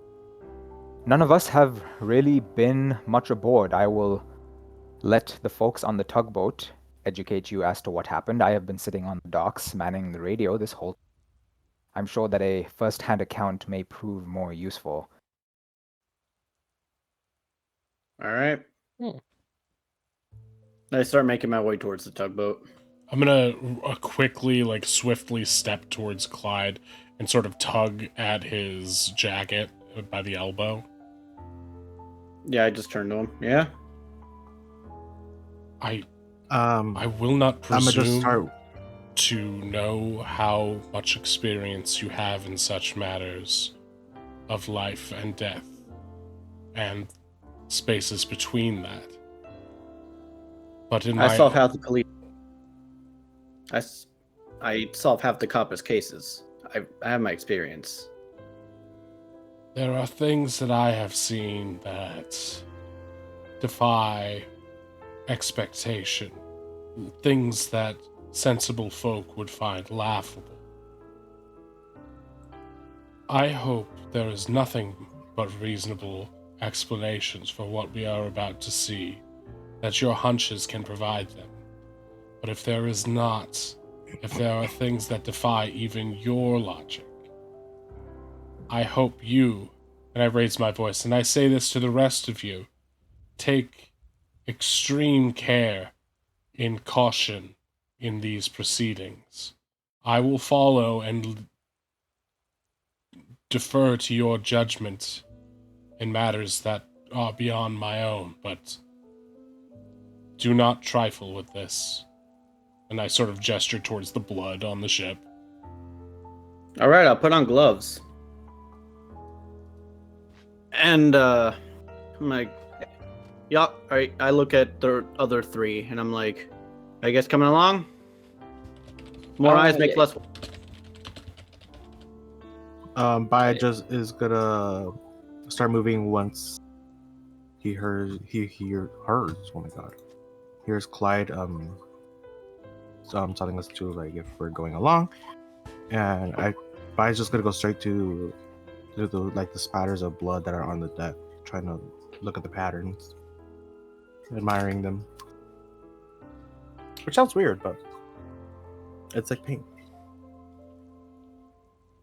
Most people would describe it as quite a macabre sight, you know, the blood mixing with the rainwater trickling through the drainage channel side of the ship. Baiju seems to be somewhat fascinated with it. None of you can perhaps tell how he's feeling. Maybe it is a discomfort, but yeah, as you see him walk towards the ship with that sort of expression on his face, how does germaphobe Richard feel about seeing Gristle like streaking the entire place? Holding back the urge to retch, but there are more immediate concerns. So you say no one's like he'll turn to the gentleman from the Port Authority, the contact. So you say no one's been aboard to inspect the vessel as of yet? They, how do I put this? He looks a little bit ashamed of himself. Oh, by the way, I apologize. I don't know if I introduced myself. My nerves are quite frazzled. Mike Zabusky at your office. And we have done preliminary checks. Once again, I have not boarded the ship myself. I would highly suggest talking to the crew of the tugboat as they enter. I am quite ashamed of the way they acted, but perhaps you can surmise more about their state of mind. In response to your question, no. Only the deck and the bridge of the ship have been examined. Nowhere else. Is there any equipment that you could provide us with, torches and the like? I imagine the state of the ship is not quite up to standard, and we will need to be able to see where we're going. And given that you've stated that the ship was drifting and then suddenly came online, I wouldn't be surprised if the power would go out once more. That is a valid question. Yes, I'd be more than happy to provide. We have plenty of supplies over there in the port office. Is there anything else any of you would like for me to grab while I'm on the way in? A cup of coffee, perhaps? Oh, to please. Thank you for your... Please. Yes? It's 3 a.m. Once again, I really do apologize. No, I just need someone to wake me up. Coffee for everyone? Any of you? I'll take. If you have tea, I'll take tea. Tea? Coffee? How about the rest of you? And he points to the three of you who haven't given him an order yet. Yes, coffee, please. Extra strong in my case, please. Seems like it's going to be a long night. What about for you, Dr. Dendron? Would you like I think we talked about items. I don't have any on my sheet right now. Do I have a firearm? You currently do not have a firearm. In the rush, even the military types among you, feel free at any point to go back to your place and grab any of your equipment. TK, I know you have a firearm that you're quite fond of, and as a private investigator, so does Hector. But for the time, so does Clyde, I apologize. But for the time being, you all just kind of headed here.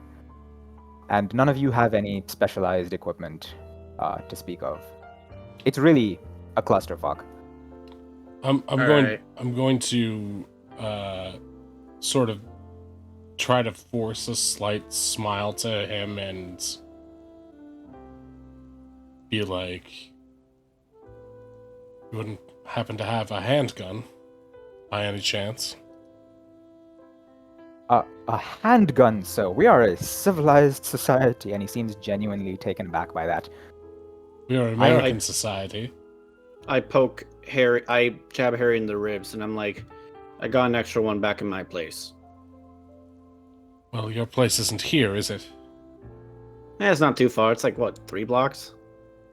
It wasn't very far away. You were able to walk here. At this time, I guess you guys educate me. In New York, I know now that things would be running 24/7. But in the 1930s, I'm not sure if streetcars and buses would be operating at that time.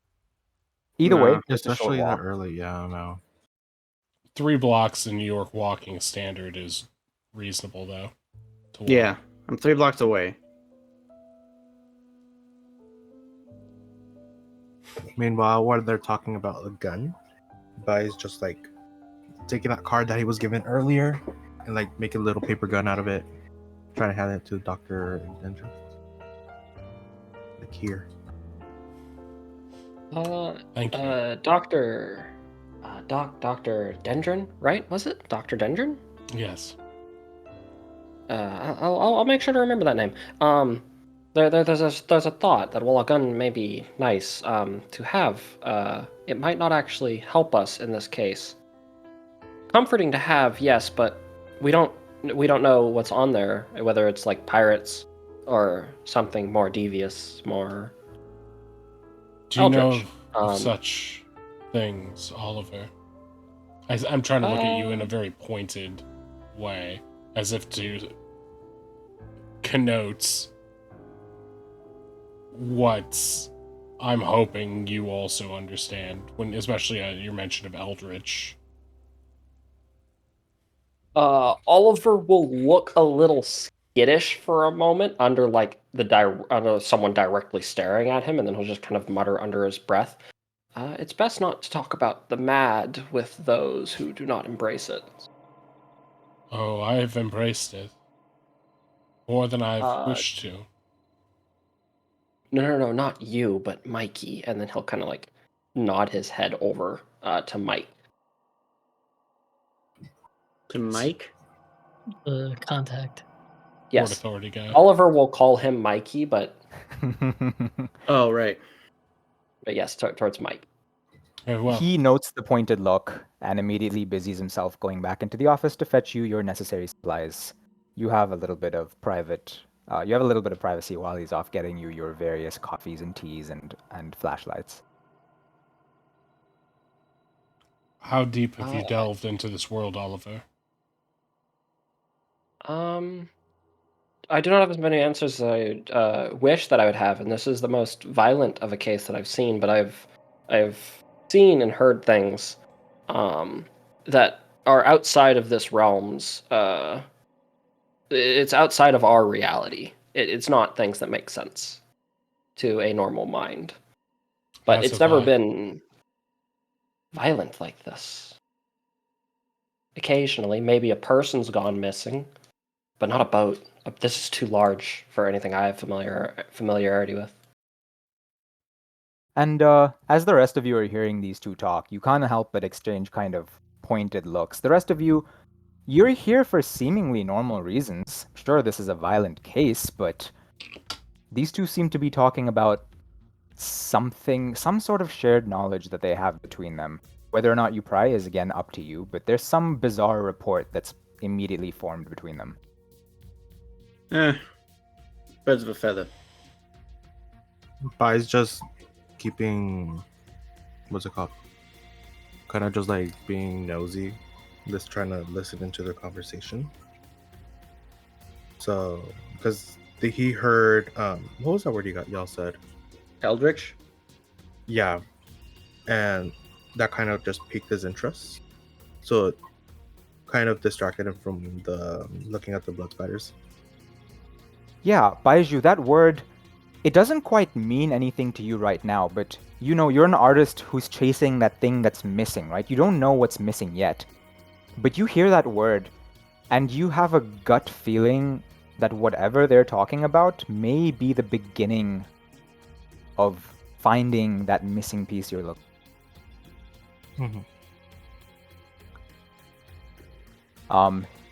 Mikey comes back. He is trying desperately, using his very thick rain jacket to cover all of your coffees and teas so that nothing gets washed. And he comes back to you and he says, "Well, I have every flashlights for every one of you." And he doles out 5 flashlights, coffees and teas. He doles 2, and whenever you are ready, I will tag along if you want me. I will remain behind if you want me to.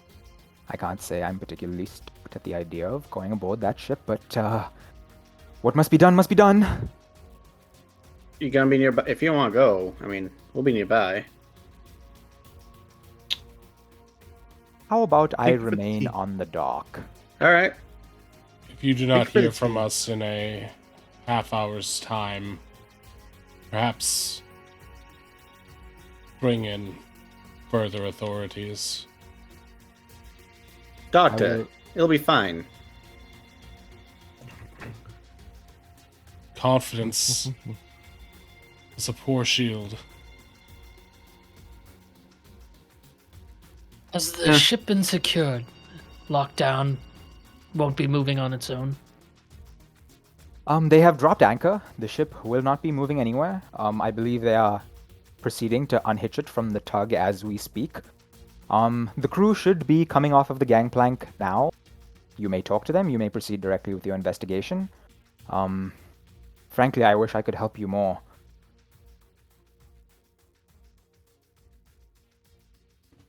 I give like a half-ass salute, and I just kind of start walking. How about the rest of you? Do you all follow? Do you have anything else you'd like to ask of Mike, I- or do you want to embark upon your journey? I'ma just thank Mike for the tea, kind of like do a little like head shake, like thank you, and then just like take the tea with me to the boat and just keep sipping as I'm boarding. I'm gonna stick with Oliver like he's my security blanket. Oliver will also thank Mikey, and we'll call him like thank you, Mikey, and then walk away. Well, I never. That's good. Ollie, what? Okay. And he gives a confused look as you walk. What about Richard? Don't mind him, Mr. Zabusky. He seems a bit out of sorts. So all of you are heading on the boat. You see that the crew of the tug that has pulled it in has, gotten off the tug. They're currently milling about on the dock. They seem to be discussing things among themselves. You may talk to them. You may walk straight past. Wait, who's working? The crew of the tugboat that pulled the thing into the Oh. dock have disembarked their own boat and are working. Some of them are working on unhitching the boat. Some of them are milling about the dock. Have they boarded the vessel? None of them are aboard the vessel. But they previously inspected the deck, right? Like they didn't go below deck or anything, but they looked around a little. Yeah. You recall Mike's noting of their shameful behavior, and it strikes you that maybe that's what he was talking about, the fact that none of them really did a thorough inspection of the place. I think Bai's just gonna keep a close, kind of stay close to Oliver and Dr. What was the name? Dr. Harry Dr. Dendron. Dendron? Entering. Richard or Dendron? Dendron, sorry. So No. it's because it says Dr. Harry over here. So First name Harry, last name Dendron. okay, Dr. Dendron, and he's just gonna stay at a safe distance. That way he still can hear if they're talking about what they were talking, but also just kind of still looking around to see if there's anything that piques his interest on the boat as well. How far away from these tugboat crew are we? As you're walking down the boat, as you're walking down the docks heading towards the ship, you will run into them on your way to the actual Star of Mauritius, which is slightly behind them. So you can either walk straight past them if you would like, or I'm gonna sort of call out to them in general, not to any specific one.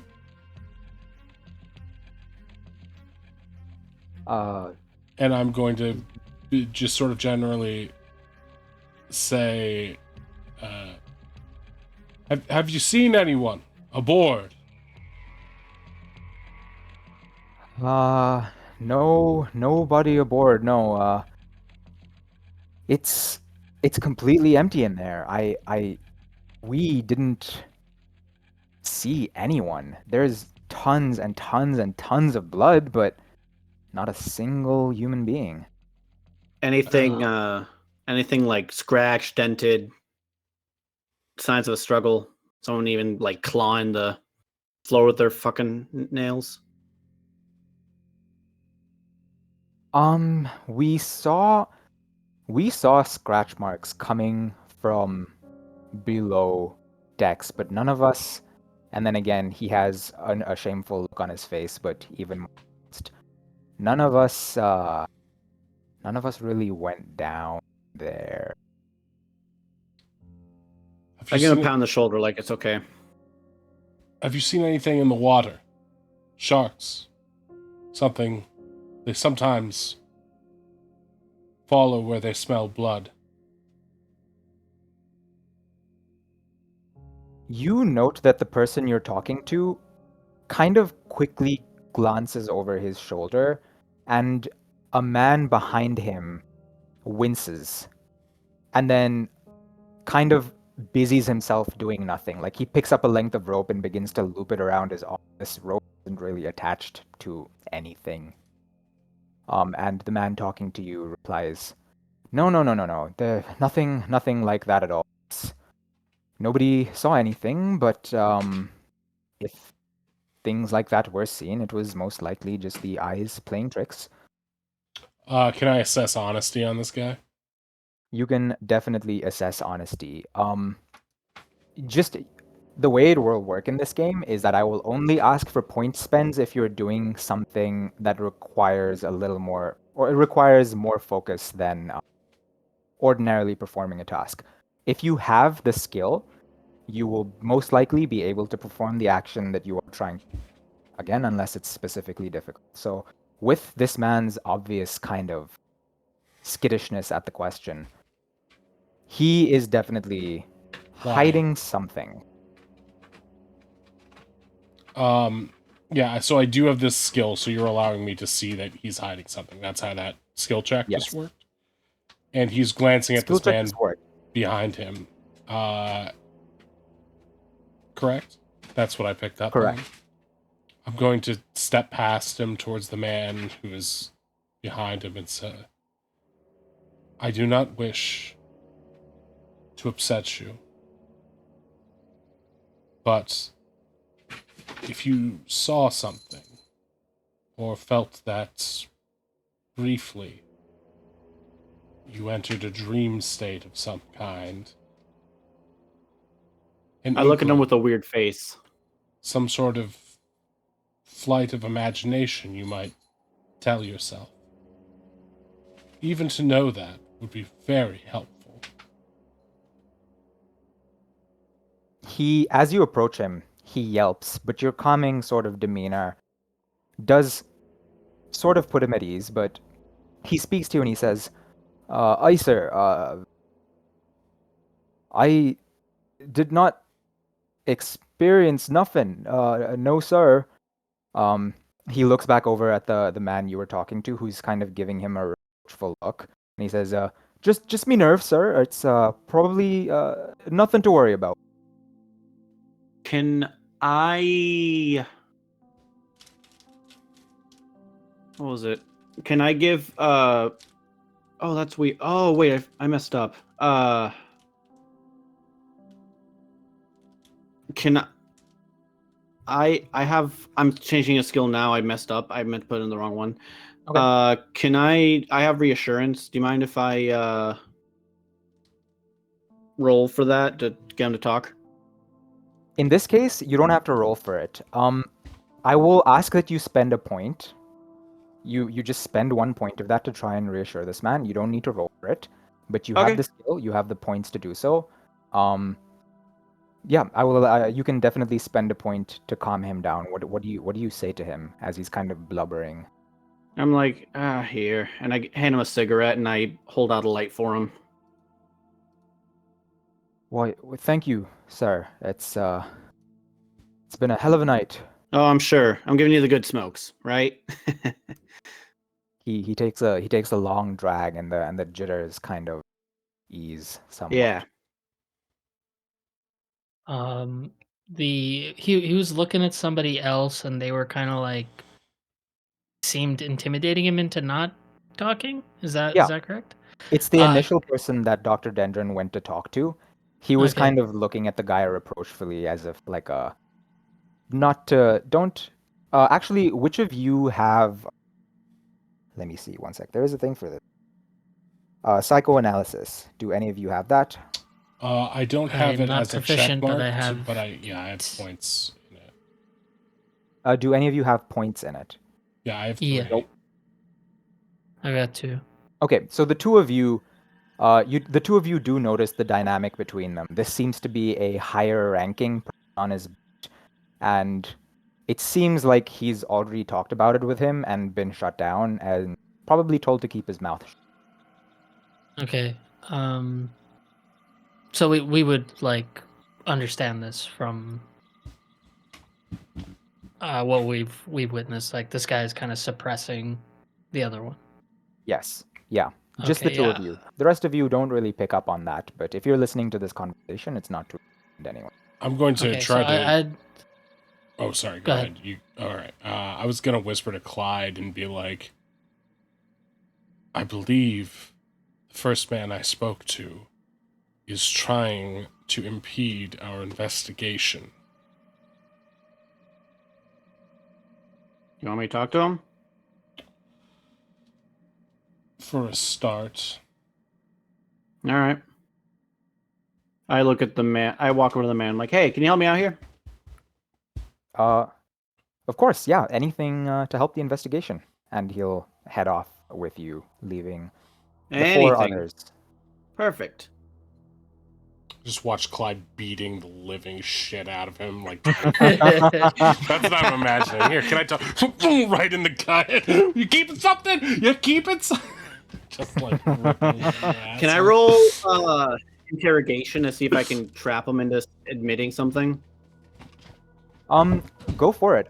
What are you trying to intimidate him for? To like Not elicit interrogate, information? interrogate. I'm just trying to kind of Okay. like ask him a bunch of questions, catch him slipping up. Yeah, of course. Discrepancies. Ask him questions, and depending on the like how much resistance he'll put up, I'll ask you for a point spend, depending.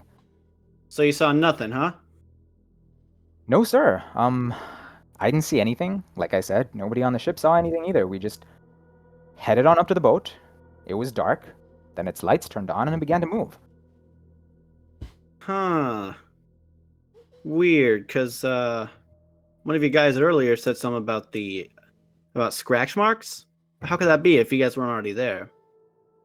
Well, once we got to the boat, we did board it. Like we said, well, I don't know if Mike briefed you on this, but like the storm abated. We were able to head out and dock with them eventually.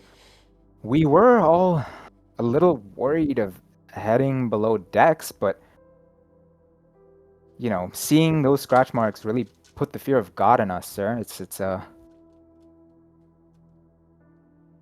Yeah, fear of God makes you really be attentive, right? yeah. What can you ask of any of us? It's been a rough night.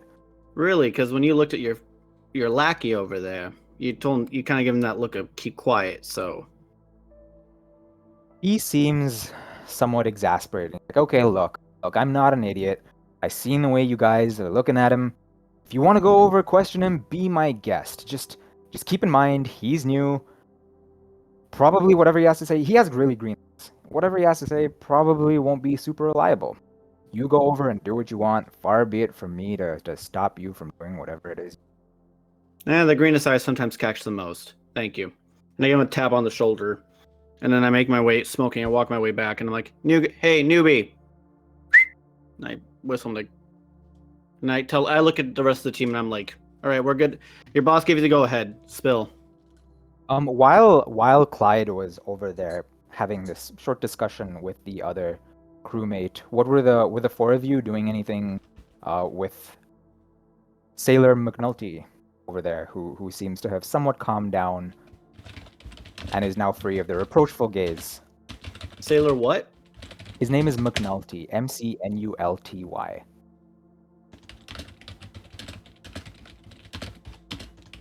And he's the greenhorn in the crew? Mm-hmm. He is, yes. All right. Thank you. But yeah, while Clyde is over there doing his thing, do you want to do anything with him? Would you like to talk to him a little bit more? No, I'm waiting for Clyde. Okay. I probably would have Yeah. followed a couple of steps before Clyde, and like as he goes back to the rest of the group, I'd approach the guy he was just talking to.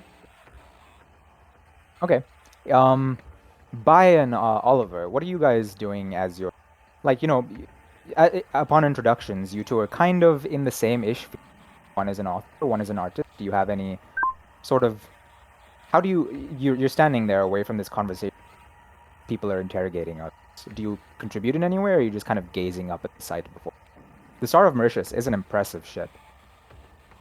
Well, I would be waiting until we were able to actually question the guy. So I'd probably be waiting with Dendron for Clyde to return, because I was very interested in that same train of thought that he was originally asking before it was denied, or before he was instructed not to continue. Okay. What about you, Bai?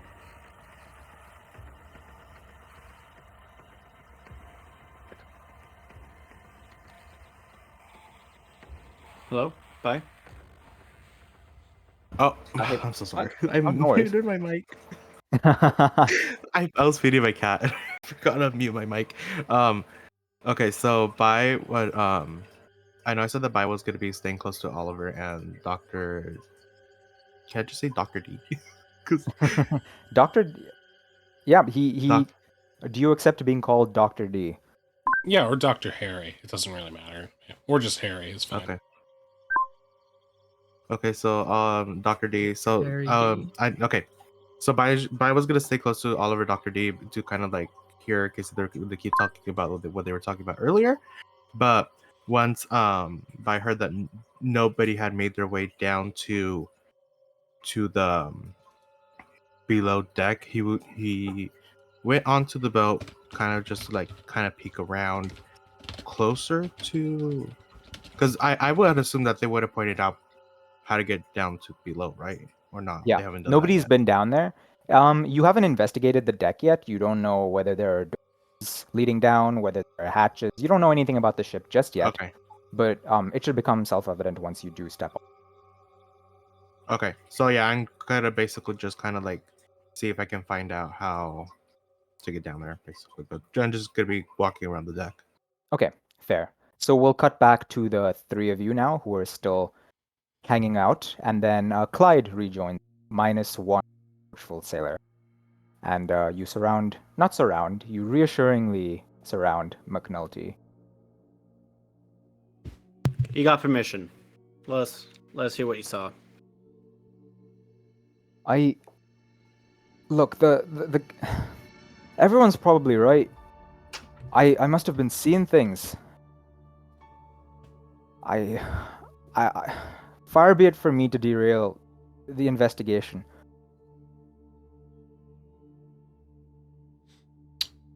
But the questions asked were very relevant to the investigation. The questions asked.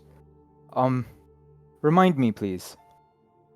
What did you see? Outside the claw marks on the floor. What else? He takes another long drag of the cigarette. Please don't go barking up the wrong tree. I may have been seeing things, but as we approached the ship, I swear I saw a face staring up at me from the water. Did it look like one of the crewmen who had fallen overboard? I can't lie to you, sir. I closed my eyes, and when I blinked, it was gone. I spoke to Captain and the rest of the crew about it, but they all told me I was probably going crazy. Why I'm would not it going be so crazy, am I, strange to sir? see someone in the water? Well, normally a person would call for help, wouldn't they? Overboard, need of rescue. But this, it just stared and then was gone. Did it appear alive? I believe so, sir. And you felt it was staring at you? I think so. I apologize. It's a scary event, but I course. believe so. Well, I don't think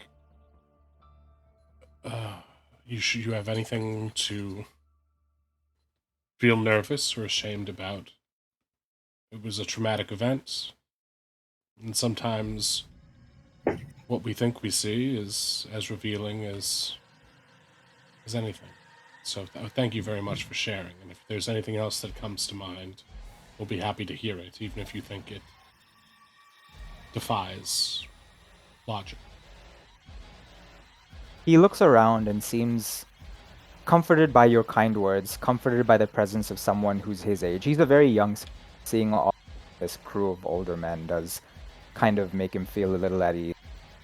For the first time, he gives a very wan smile, and is like, much appreciated, sir. Most people would send me off to the crazy house, but I appreciate that.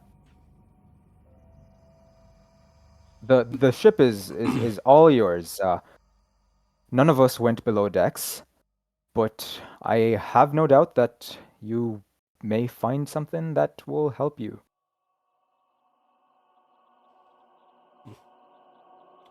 Would that All it right. were something Thank you. helpful. Yes, thank you very much.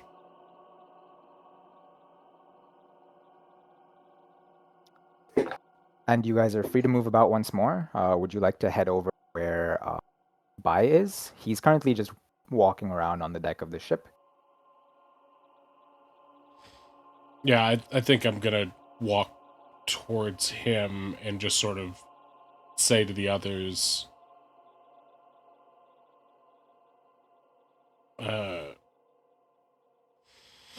whatever we find below deck, I doubt it will be perhaps helpful to the investigation, but unlikely that it will be helpful to us personally. Okay. I mean, we were sending for a reason, right? Oh, did we lose Oh. someone? Oh, is Zenus coming back? Okay. All right, I think my Discord crashed, but Mhm. I'm all good now. I can hear you Okay. guys. Okay. Okay. So if you join Bai up on the deck, he's walking about. There is a lot to see. Blood everywhere. The rain, you can't quite tell now how it may have gotten there because a lot of it is mixed with rain and is kind of sloshing around. But that gives the illusion of there being a lot of it. It kind of coats as much of the floor as you can see. As an artist, you can't help but note that, how do you feel? There may be a certain kind of beauty in, like, watching the patterns of the swirling currents and the channels it forms as it goes over the edge. Do you think you find this fascinating at all? Objection, leading the It's just- witness. Sure. I will be. I'll cut that all short to how do you react to seeing all this blood on the Yeah. Sustained. Or something. Bai would be surprised at how much the blood is pulling up on the, but with because it's coming off of the walls of the boat, the ship too, right? Yeah, it like, how ships will be It's hit by it's waves a lot. Yeah. But then water will pile up, but they kind of channel off into drainage things on the side. Hmm. Yeah, it's just he's kind of not, I don't know if admiring would be the right word, but like something among those lines of how like it's leaving these streaks left, like these stains, Right. and I don't know. No, that's good. Thank you. It's hard to explain it, but like without making it sound creepy. That's a completely fair point. No, thank you. Yeah, so you find yourself not transfixed, but you are examining it as the rest of the investigators. The one thing you noted, and is very quick to note by everyone else as well, that the deck is encrusted with, filth, slime, and blood. There's a lot of debris on deck, and none of you are quite sure what to make of it yet. For like just a general, the way this game works is if you want to examine something, you will give me what you're examining and the skill you are using to examine it, and I will tell you if that is correct or not. Okay. If it's the correct skill. Yeah, so you'll be like, I want to examine blank using blank skill.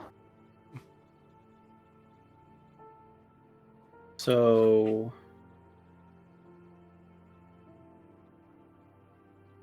As I'm just like cursory looking around, is there anything that strikes me with my like occults or similar research? Like, is there What was anything that Filch- jumps out to me? Not currently, but you have only just stepped foot on the deck. Right. Nothing jumps out at you, but all in all, this is a pretty bizarre situation that you've already begun to think in your mind may not be completely ordinary. Not that all crew members missing is an ordinary thing, but you suspect they may be more than meets the eye. what's Filch? Again? Filch is your sleight of hand, basically your ability to plant, pickpocket things. There is nothing for just like straight up investigation. So for instance, I guess as a one-time freebie, if you want to look at this, you could use skills such as zoology. You can use evidence collection. Oh, right. Those would be your Forensics. investigative. Yeah. Can I? I don't have the skill for it, but I might as well try. Can I If you look don't have the skill at? for it, you Huh? may not do it. If you don't have the skill for it, you may not do it. Okay.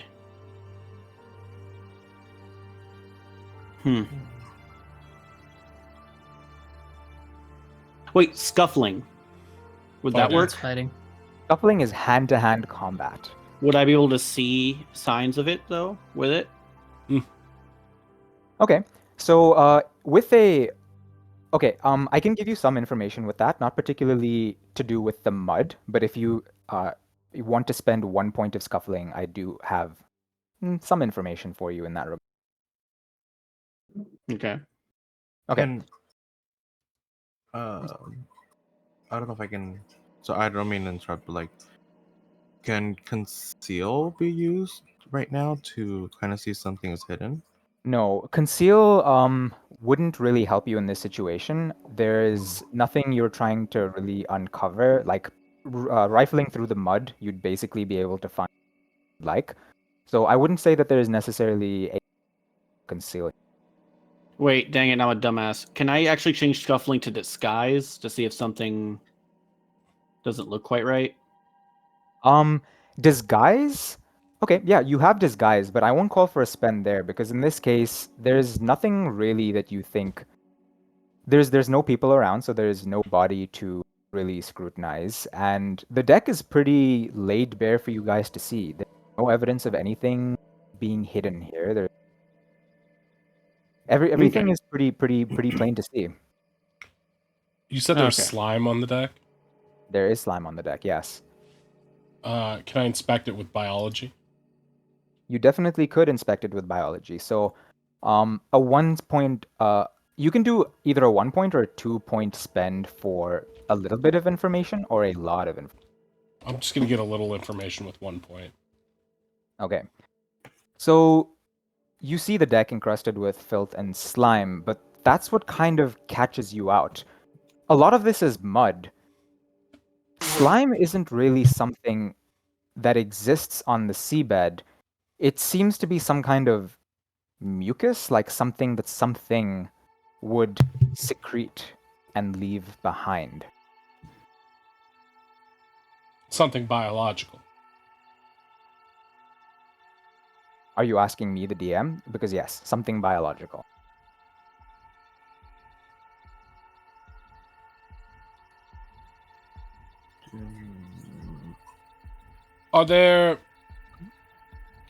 Is there aquatic life in these waters? Things that could climb aboard?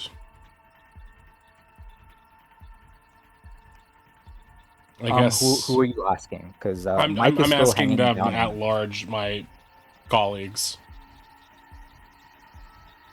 I'm going to be honest. I'm not entirely certain of the sorts of creatures that live in the bay. Same. I'm not from this area. So I'm not from the city, so I couldn't tell. It seems like this Even if there was, though, was created or excreted by something, not just simply washed ashore or on board.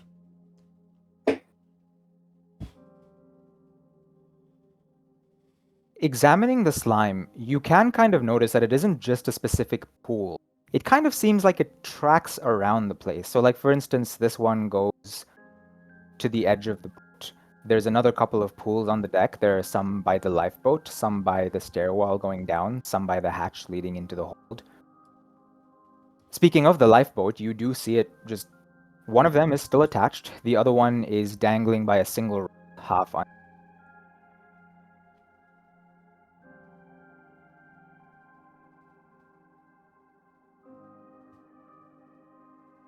Hello?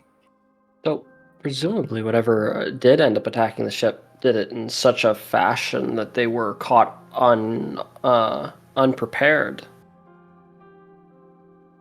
I'm not a sailor, but does, in my mind, disclude the possibility of another ship doing it. Yeah.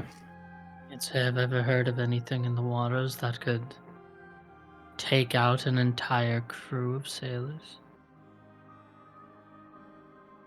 How does upon stepping on the deck, it is coated in, like I said, filth, slime, blood. How does germaphobe Richard feel about being up here? He's keeping his distance and he's kind of like tiptoeing around it as best as he can, avoiding touching anything.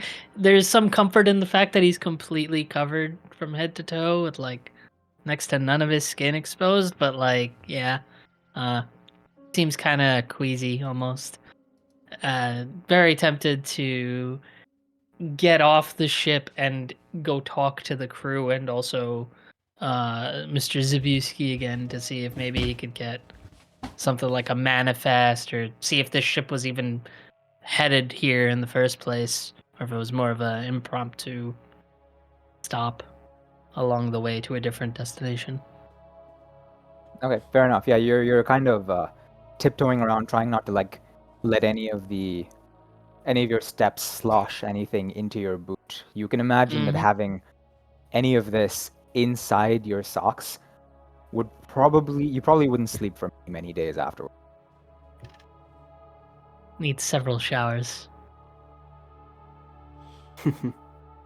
But yeah, on deck you see the rest of you. You're still up there. You have this slime that's been examined. You have the bridge door that is open. You have the lifeboats that are dangling. You have the hatch and below deck stairwell that leads to the engine room. Where would you guys like to go? Can I I have a ask? question before you Oh, yeah, go ahead. any further. Oh, can I collect some of the slime, like in an empty container? Go for it. Like, I will. okay. I will say there is an additional benefit to spending 1 point of evidence collection if you'd like to do that. If you have evidence collection, or if somebody else does. I'm okay with giving freebies early on because we're all trying to learn. I was gonna use basically like for craft. Sadly, put next to no points, and by next to no points, I mean it put no points into any of the technical stuff. I will be creative. Like I'm calling for things, but you can call for something that you think might work. If you want to use outdoorsman, because this seems like kind of naturey.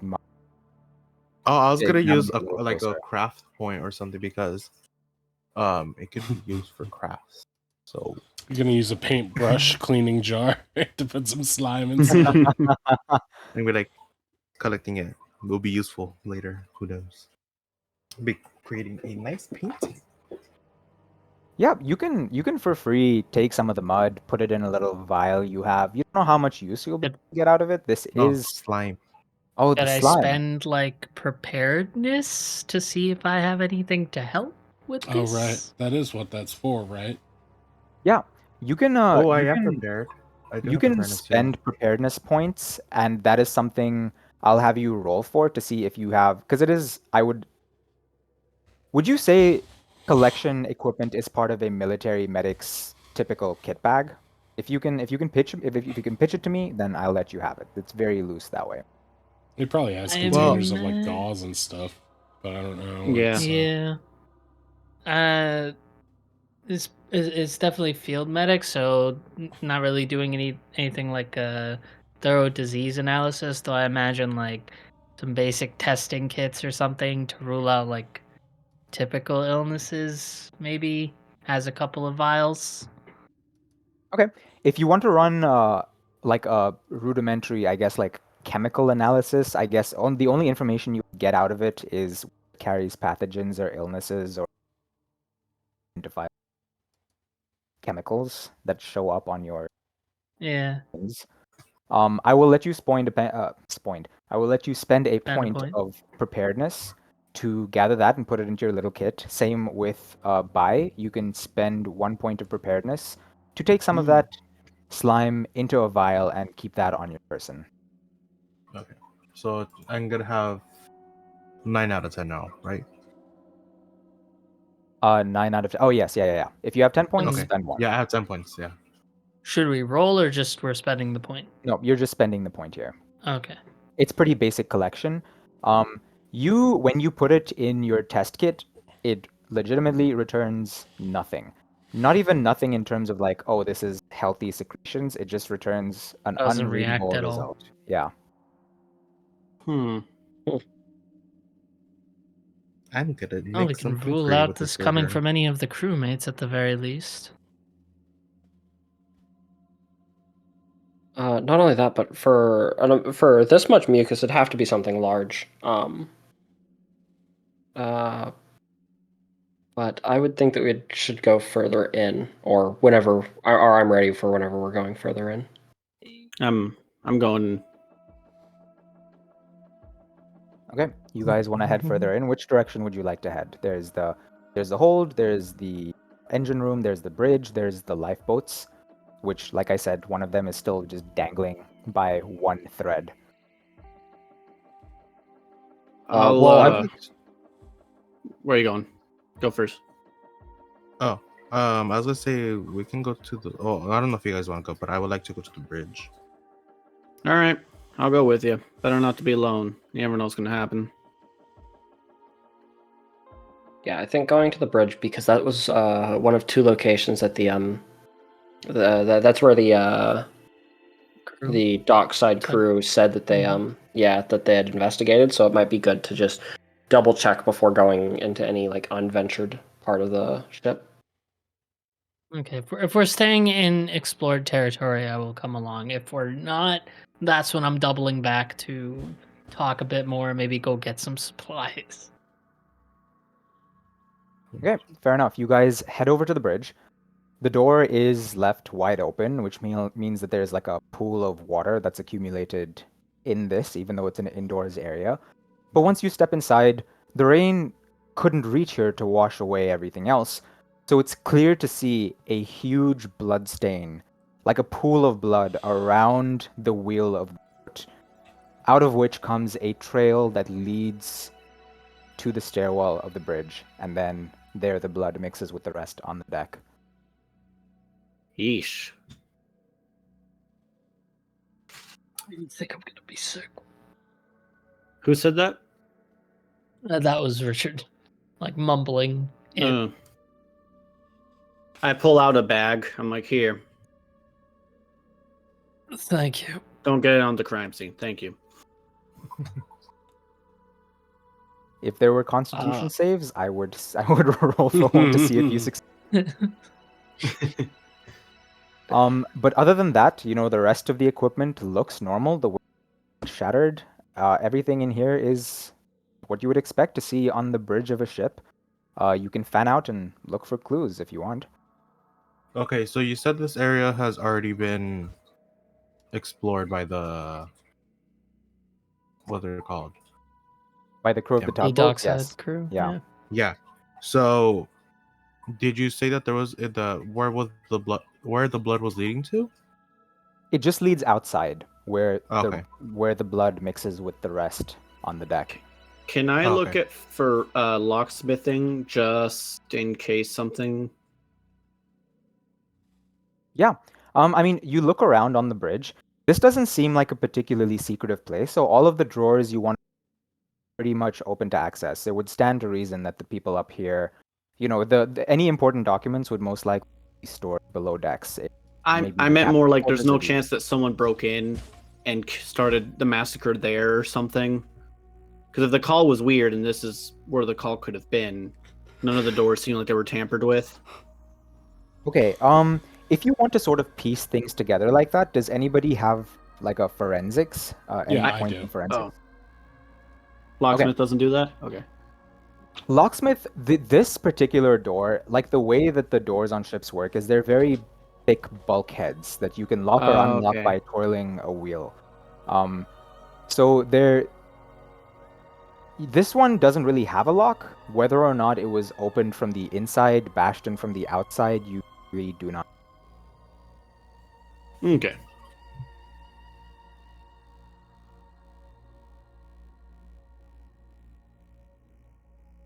Otherwise, do you guys just want to kind of fan out and look for clues? So, I can find out. I can go back outside. Since there's not much to see in that room. Okay, So fair enough. I'm gonna head towards somewhere that hasn't been explored. Okay, the places that have not been touched by people post incident are all below decks. The crew of the tugboat was up here looking around, but they did not dare venture. Okay. So, is there any specific way we have to go? You said there was a deck, or- stairwell, right? There are two stairwells going below. One stairwell comes up directly from the engine room. Another hatch opens to the hold. And then there's another kind of arbitrary stairwell going down to like the crew's quarters, the stores, all of that other miscellaneous kind of stuff. Can I make my way to the cruise quarter? Of course. Do the rest of you follow him? Do the rest of you want to I'm look going with them. for a little more? Same. Yeah. Okay. Let me just get the music back in. It's at So that know. point that I will double back. Join So- us. you guys have I mean- kind of like done a cursory check of the bridge, determined that there was nothing to see. As you begin to walk out, okay, sort of, this may be a bit weird, but describe where in the bridge you guys have fanned out to. Like, there's the radio, there's the navigational equipment, there's the steering wheel that you see the pool of blood. Before you guys head out, where do you think you would have just gone to look for clues before you found anything? While we were up there, I probably would have gone to the main controls or whatever the wheel was and see if there was anything damaged or in need of repair Okay. in terms of controlling the ship. You head to the main controls. You kind of had to sidestep the pool of blood that's around the main wheel. And you look around, nothing really comes to you, but your hand does brush the wheel of the ship itself. And you blink and you see dark shadows surrounding you, 4 or 5 of them, rapidly closing in as you stand there. Uh, As a... Are the others with me? The others are with you. This is all happening in a split second. So, like, what? I guess just what kind of initial reaction would you take? I would freeze. You tense up, freeze, blink, and they're gone. You're just surrounded by your investigator Ooh. friends once more. You're So- right there, Doctor. Something is amiss. I saw a vision. Perhaps a memory. Are you one of them psychics? No, Oh, at phew. least not to my knowledge. But Mhm. I worry that whatever we're dealing with has some sort of extrasensory ability. Gotcha. Hmm. Okay. To the rest of you, it really just did look like he froze up for a second and then unfroze. There's no hint of any amiss. None of you Oh, of course. experienced anything in that moment. It was just the passing of Okay, his. so it's just isolated experience for the doctor. It's quite concerning. It happened when I brushed against the wheel. Oliver I- will try. Oliver will try Nothing. brushing up against the wheel as well. Nothing happens. Can oh wait, can I? You Oh, no, I can't pilot a investigate boat the or do you wheel. drive a boat? I would Or allow does the for wheel either have? one. Does the Okay, wheel could also it- have that slime on it? The wheel does not have the slime on it. The wheel, if anything, just has a couple of blood spatters. Oh, okay. Could I inspect the controls with my like a point of driving or something? Sure. Yeah. I don't think I'd need for you to spend a point there. Everything legitimately looks in order. You know, there's a little cable above the wheel for a foghorn. There's the navigational equipment, which is all currently running and active. If you want to spend a point, you can to read it, I suppose. But everything really seems in order. The clock by the radio is functional, and if you want to test out the radio, you'll find that works perfectly as well. So I could like contact the docks from here. Oh, you could. It might be a little Okay. redundant because the guy you want to talk to is just on the other side. Right, but right. Definitely could if you wanted to. Okay, gotcha. I'll keep that in mind then. Yeah, I would like to spend a point to glean some more info from the navigational equipment and whatnot. From what you can see, the story, you know, the tugboat crew probably are pretty experienced sailors, and your ability to look over really does check things on. There's a kind of short log of where the ship has been. It seems to kind of blip at a point a couple of miles out from the harbor, but its journey to that point and after that point have been perfectly clear. I'll convey that to the rest of the investigators. Wait, what does that mean? Seems Blip? something happened where the navigational equipment may have cut out, so possibly a situation where it lost power or something. A ways away from the dock, but before and after, smooth sailing. That's exactly it. If you were to imagine GPS lines on like Google Maps or something, it would be like your route. If you had like a tracing of where you've been, your route was up to a certain point, then it's like you vanished for maybe a mile.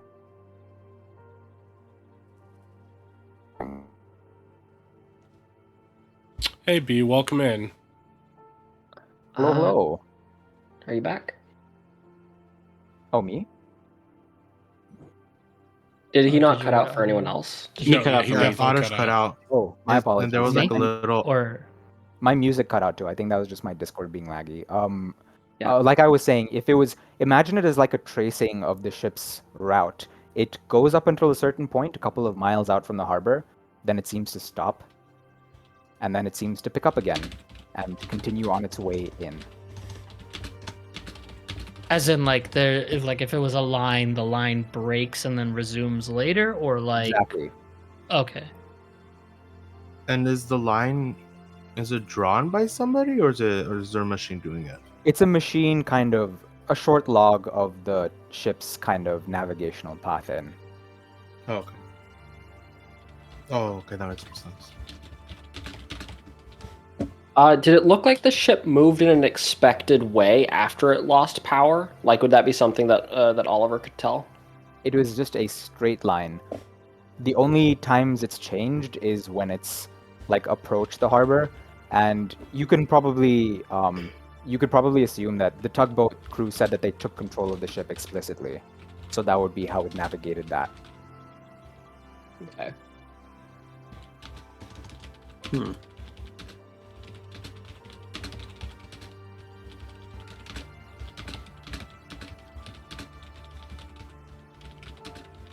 I'm not realizing that Oliver does not have a lot of skills that are necessarily helpful for this part of the Yeah, investigation. same here. Not Same currently. here, and I'm a detective. Not currently, but I think I've tried to work in everyone, so Okay. there should be opportunities for you to use your. Hello? Yeah, that's fair. Oh yeah, it cut it off again. Man, my Discord is being weird today. No, you're fine. I got you at the end, but the music cut off and it threw me off too. You're fine. Let's see. So we're still in the Actually, Bridge. yeah. can I make a history check to see if any other boats have been attacked like this that I can recall, or if this is like a very standalone case? Yeah, you can make a history check, no points needed, but this is kind of, you assume that once the news of this breaks, it will be a big deal. None of you have read any newspaper clippings, heard any talks. Like, your contact, Clyde, has not told you about this previously. If it has Yeah. happened, it's been very hush-hush, but you reckon that it just hasn't yet. This is the first of a kind. Yeah, nothing like this has happened, so I don't know. It's kind of weird. When you say? We should proceed deeper. Yes. I agree. Yes. Let's do it. Any untouched secret will be where people haven't touched yet, I suppose. You gotta be I careful not to agree. mess It's anything better to up. look where it hasn't been investigated. Okay, so you guys exit the bridge. You have 3 potential ways to go: to the engine room, to the whole general deck with the store cabin, captain's cabin. You guys want to go to the engine room? You might be able to find out why the power went out if we went there, so I think that's a good idea. Bijou Alright. said he wanted to go to the crew quarters. Right? Oh yeah, I Oh, did say that's I want right. to go to the crew quarters. Thank you for reminding me. We can head there first. I don't know if I'm heading We there go to first. crew quarters first. We got time. We got moonlight still burning, so. So you guys head down the stairs. You note the scratch marks in the paint on these stairs. I mean, I know you guys have evidence collection. Those who do will note that these aren't really, they're not claw marks or anything. They are 5 lines, very shallow, only just scratching the paint of the walls and the stairs that are like in parallel with each other. 5 lines. It stands to reason that these are human fingernails scrabbling at the floor and the walls, dragged away. Yeah, at this point, I'm definitely like doubling back, like I said earlier. I I don't have a suppose you got question. that gun that you asked for, Dr. Dendron. With the I can't speak. Photography skill that I have, can I take pictures or can I only analyze pictures? Yeah, you can take pictures. I will ask that maybe you spend a point of preparedness because you were just out and about, right? To have a camera on you, you need to kind of look through your kit to see if you have a disposable. I have a camera. 1 point. Yeah. I have points of cameras. Yeah, so just take another point away from preparedness, and you can fish like a ratty disposable Polaroid camera out of your thing, the kind that like takes Okay. 5 photos and then dies. Okay, I'm Okay. at 8 now. So wait, who's doing it? You or me? Because I have photography and preparedness. I have both too. That's why. Okay. Either one of you can do so. It would also stand to reason that a PI would have something like Okay. that too in a pinch. I'll let So you whoever use it wants to then. do it can. All right, I can do some. So preparedness. Take a Yeah. point. Take a point from preparedness, and you can add like a photograph of the clawed handprints to your inventory. Okay, let me add. Okay, yeah. Photo of Claude handprints. Okay. You can keep descending the staircase. You see those scratch marks. And you get below decks. There are a bunch of rooms that you can investigate. There are the stores. There's the office. There's a crew cabin and the captain's cabin. Okay. I want to go. Pi wants to go to the crew cabin. Okay. You head over to the crew cabin. There are 4 very, very cramped bunk beds that line the walls, and next to them are lockers. They're not very well kept. You'd expect a dormitory full of male sailors. They probably, smell kind of funky. Things are strewn all around the floor. But there are personal effects on the floor. There's lockers, and there's like a teeny tiny little table in case anyone needs to write something in a pinch. It's not very luxurious lodgings. Smells like semen.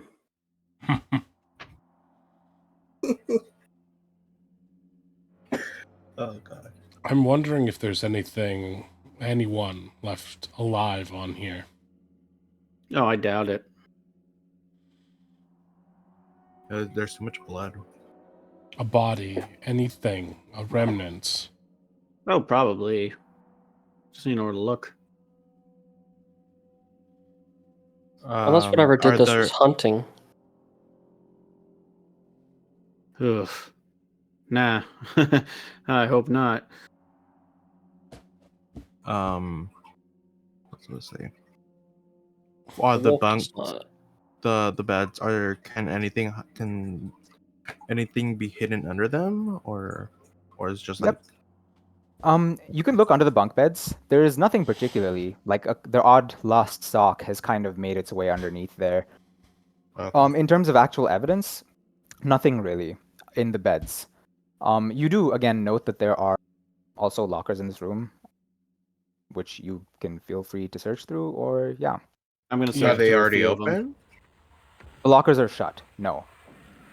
I'm gonna get through them. Okay. Hector, Clyde, do you have evidence collection in your repertoire? I have locksmith, so I was just gonna see if they need to be opened. Yeah, perfect. There is one particular locker that is locked shut. It's not a very advanced lock though, so it would really only need like a locksmith spend to crack open. Well, how many points you cut off? Oh, 1 point spend. Okay, yeah, done. Yeah, so All right. the rest of you note And Clyde getting to work, and it pops open. Yeah. As the door opens, a bunch of like clothes and books and stuff just come pouring out. The ship was rocked a lot. It was stormy last night, and it seemed like all things were dislodged. But there are clothes and books now lying on and spilling out of this locker. Nothing unusual or worth mentioning with the lock. Nothing unusual in terms of the lock itself. You can if you want a rifle, whatever.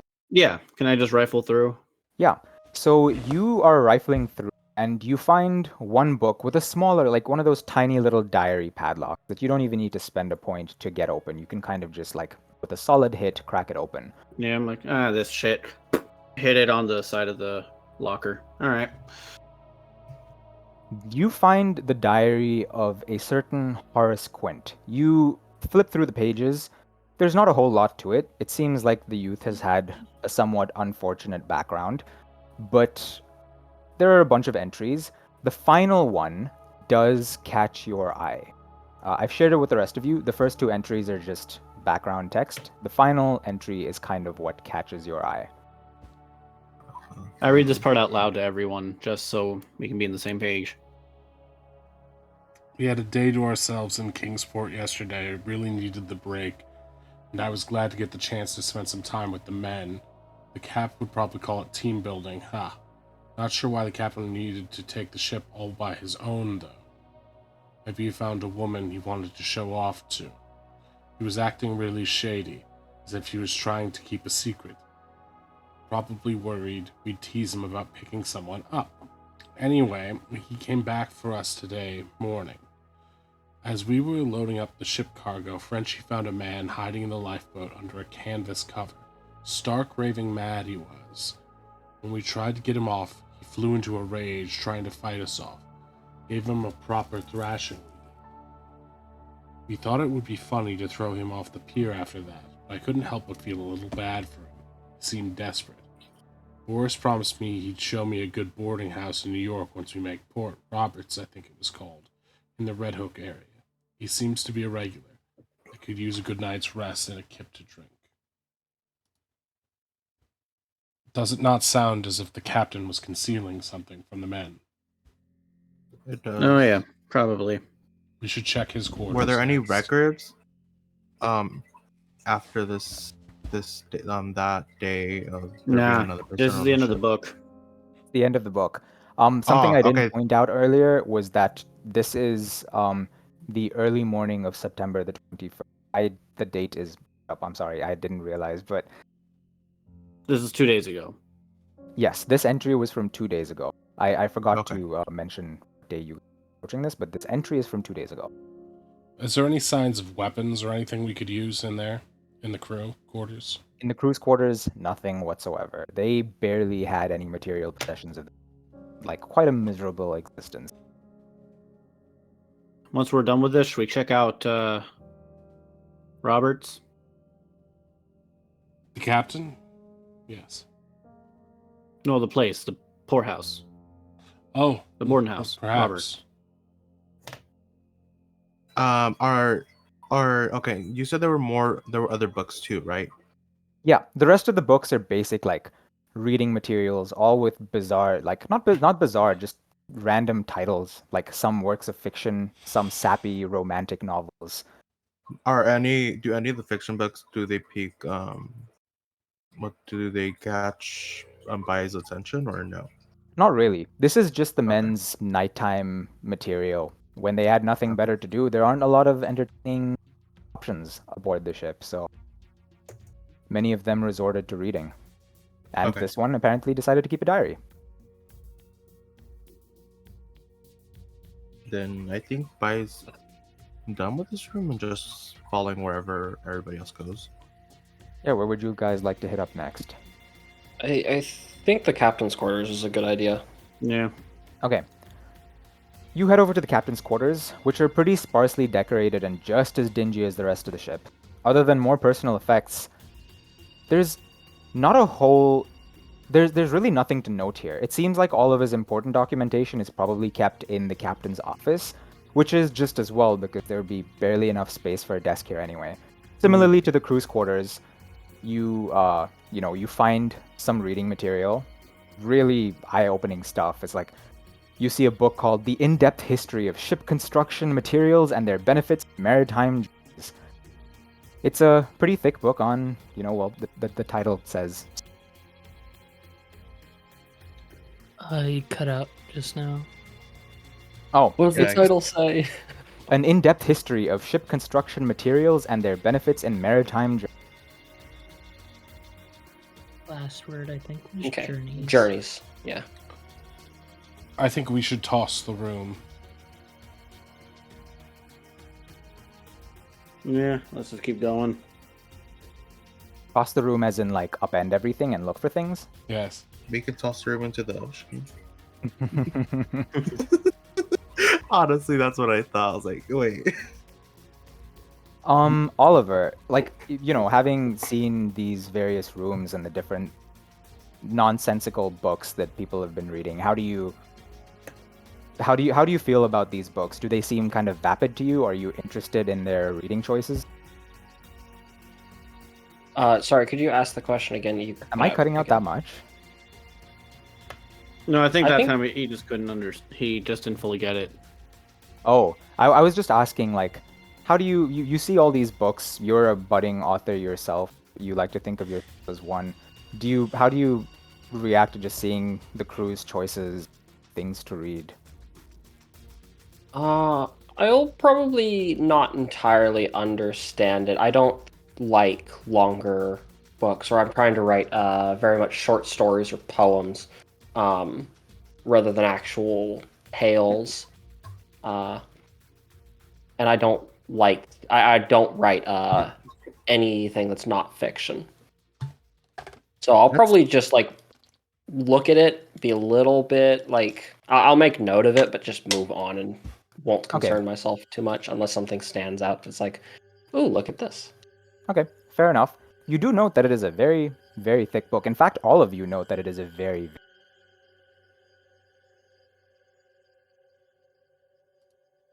You cut out after cut out. all of you note. It's a very thick book. It's a very, very, very thick book. I'm gonna I'll try to open it. scan it. Yeah. Or Sorry. Who scans it first? we both scan it. We look through the page and we both like shoulder scrunch up looking at it. I'm not It's even a- interested in the contents. I'm interested in shaking it to see if there's anything concealed in it. Yeah. It rattles. Ooh. This is why we have to check. I'm gonna try to open it up to the place where there's something concealed, like if there's any sort of carve out. It's not really a book. The whole thing, like the edges have the appearance of pages, but inside there is a hollow cutout. Inside the hollow cutout is a gun. Well, there it is. Just what I've been looking for. I take it and I pocket it. All right, I feel more secure now. Can I check to see if make it's sure loaded? to check if it's loaded. Yes, I would check to make sure the safety's on. Were safeties a thing back then? No, I'm pretty probably sure. not. I assume so. Yeah. Either way, it's a basic revolver. A cursory look at the chamber reveals that there are, I guess, a more How many insightful look bullets? at it. All 6 bullets. You note that nothing's been discharged.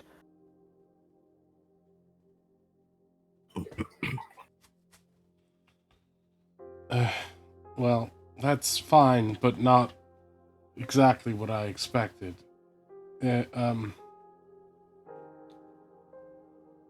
Is there anything else in the room that looks like it can be opened?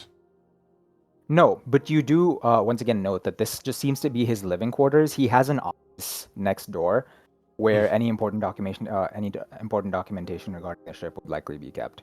Okay, I want to go there then. Okay, do the rest of you follow? Mm-hmm. Yeah, I think Loaded. the office is the next best destination. Office really is a grandiose term for the nook where the ship's papers and log are kept. You find a document just open on his bureau. You don't know whether he didn't have time to stash it away or whether he's just so confident that nobody will come down here. But again, just the last part is of interest to you because it is the final dating on the captain's log.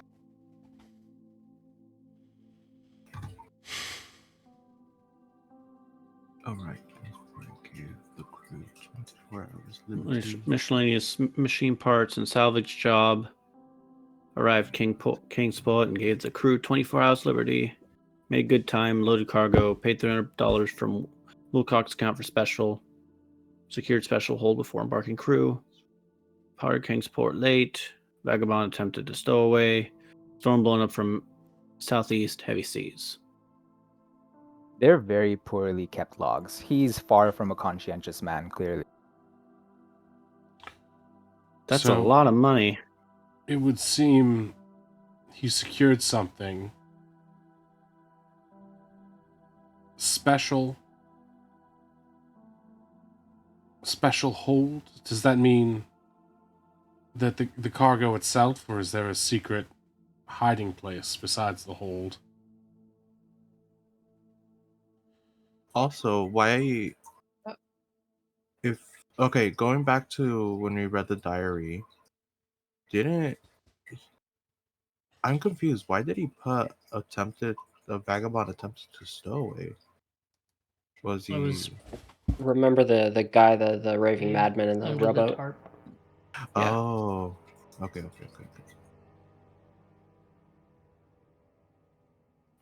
So the Dr. captain. Dendron does raise a fair question. They talk about a special hold. You know that the ship does have a hold, and now you may have something To look for. well, you don't know what you're looking for, but it says Yeah. that there's a special hold. All right. And there's no room or anything that we didn't already know about. No hidden rooms, no nothing like that. Hmm. So, real quick, TK's character, Richard, is still up on deck, right? What are you doing as Oh, you I would have left at this point to go get my shit and to look into documentation and stuff because they're starting to go below deck, which is like a red flag to me. Okay. As you're heading back from the deck, they descended down the stairwell to go below decks. And so your path back to the gangplanks takes you past the lifeboat. As you're walking past the lifeboat, you feel a cold sensation on your leg.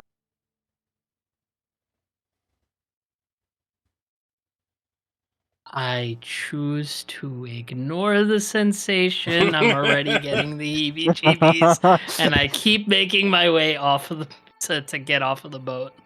In a moment, the sensation goes away. It felt like something was tugging at your leg, but there wasn't any physical resistance. It was just a sensation you got. And this is as I pass a lifeboat. This is as you pass the lifeboat. Oh boy, my ghost. But yeah, I'm getting off of this ship, to get my stuff from my house, and also see if I can find out about a ship manifest, anything regarding the travel details of the ship's plotted course, when they were expected at the dock, stuff like that, to get an idea of if there was any reason for the ship to have come under attack, or if it is something more bizarre in nature. Okay. You can meet up with Mike, who greets you in a somewhat surprised manner, asking you, where's the rest of your friends? I thought you were investigating the ship." They are, and have you been on board the ship yourself? It is quite the scene. I can't imagine that the vessel is unoccupied, and there having only been a cursory examination of the bridge and deck having been conducted, I fear what may lie below. That is a fair point. I haven't had the displeasure, rather, of I would not recommend it. It took everything in me not to heave, and I've been in combat, so let that speak for itself. Well, what is it you need of me then? Anything you have regarding this ship, its travel plans, manifest, number of crewmates, any possible relevant information that is available and at the dock, I would like you to collect that while I go gather some necessary tools from my abode. All right, fair enough. I guess just meet me back here when you're done, and I should goes into the building, leaving you free to head home and get some equipment. And would you happen to have any sort of... I don't know if rope would be the right word, but an extremely long rope that is tied to a retraction mechanism. Something to take down, that could be pulled if needed, just in case. I cannot say I have that particular device or something along those lines. We have plenty of lengths of rope, nautical rope. Granted, it may be a little too thick for your usage. As for retractable rope, no, unfortunately, Something I on a wouldn't. winch, perhaps. Something on a winch. If it is direly needed, perhaps we can lower the lifeboat and you could use the pulley system from that. But as for things we have on us, and unfortunately. Understandable. Okay, well, whatever you can scrounge up would suffice. All right. I will see you later. And he goes off, and I guess you'd like to head off as well. Yep. Okay. Yeah, I guess that's about it for me for now. I'll Okay. be going back to get like my equipment and stuff. Okay, fair. We'll come back to you later. We'll cut back to Mhm. the rest of the investigators for now. You find yourself outside the office. You've raided it pretty thoroughly. You've looked at the document. That seems to be the most prevalent piece of documentation that you need. You've gotten those 2 pieces of information about the hold. Right. Where would you like to visit next? We could go investigate the hole now that we know that there's some sort of secret hole. I also think investigating the engine could be an interesting idea. Yeah, we can try and see if we can find the cause of the power outage. Yeah, let's do it. Okay. So you guys head over to the hold. It's a hatch in the floor that is currently open. Once again, the tugboat crew haven't actually gone down there. They just opened it, took a look, and fucked off. But being that it is a ladder, you guys will have to go down file. How would you like to proceed? You do all have flashlights. We all have flashlights, yeah. You all have flashlights now. Oliver's not necessarily like afraid, so he can go down first. Okay. You begin to climb down the ladder. And as soon as you touch it, you suddenly see something at the bottom. Something that is rapidly racing up the ladder towards you, ragged breath getting closer and closer. Oliver, I said that Oliver wasn't afraid. Oliver is now very afraid. Looks very back to the top. Can I do what's it called? I have a sense trouble. Even without any points, nothing from you. Even Oliver, what do you do as reaction to that thing sprinting at you? Aside from running for my life, probably like I'll want to look at it to see if it matches any of the strange creatures I've heard. If I could use either a Cthulhu mythos or an occult point to try to look at it to see any identifier. Okay, you do see a hint of mottled gray flesh and a face with beady eyes that looms out of the darkness. But like it's in a split second and after that it's gone. Does it look humanoid in form and build? I think the hold is currently, a long way down. It was a shape that had arms and legs that it used to race up the ladder. But strangely enough, the thing itself is in shadow. Even though the lights are on bright, the thing itself is very, very dark. It's almost just a silhouette. Okay. The moment I get to the top, we need to seal that. There's something down there. We can't go down there. Wait, what? I know No, other there people might be someone alive. No, I'm going down there. that thing might be living, but it's not a person. I mean, the rest of you look over the edge. There's nothing on the ladder. There's no activity down there. I'll make my way down. I think you just saw things. Kid, you're fine. I'm gonna start making my way down. You get to the bottom of the ladder. Disembarking is a bit of a painful task because the bottom part of the ladder has been completely cut loose by something. Nah. But you can drop down.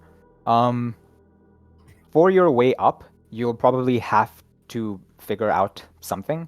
But the lights are on, and there is nothing down here except for a pool of blood at the foot of the ladder. I think you just saw a ghost or something. Kid, you're fine. I'm gonna go down after him. The Same. two of you are I'll down go there? down. Nothing yet. Okay, so do you all head down there? Is there like some rope that I could drop? That I could drop down there? Yeah, you can on the deck there's a length of nautical rope, usually things that people would use to tie the ship down. It seems like there's an extra length of rope. It is very thick, but that's probably just the easier device to. So you can drop it over the edge. Yeah, I'll do that just so that like we can have something to try to help us climb to reach back the ladder.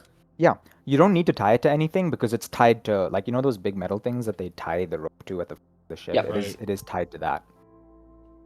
Okay. And then yeah, you head down too. Are you looking for anything specifically or just looking around? It's the hold, right? It's the hold, yes. Well, I'd like to look for anything, whatever this special cargo is, or if there's a place where it might be concealed. Yeah, fair enough. So you begin to look around. You note that it seems like a hurricane has kind of moved throughout the hold of the ship. The crates carry machinery, but you wouldn't know that.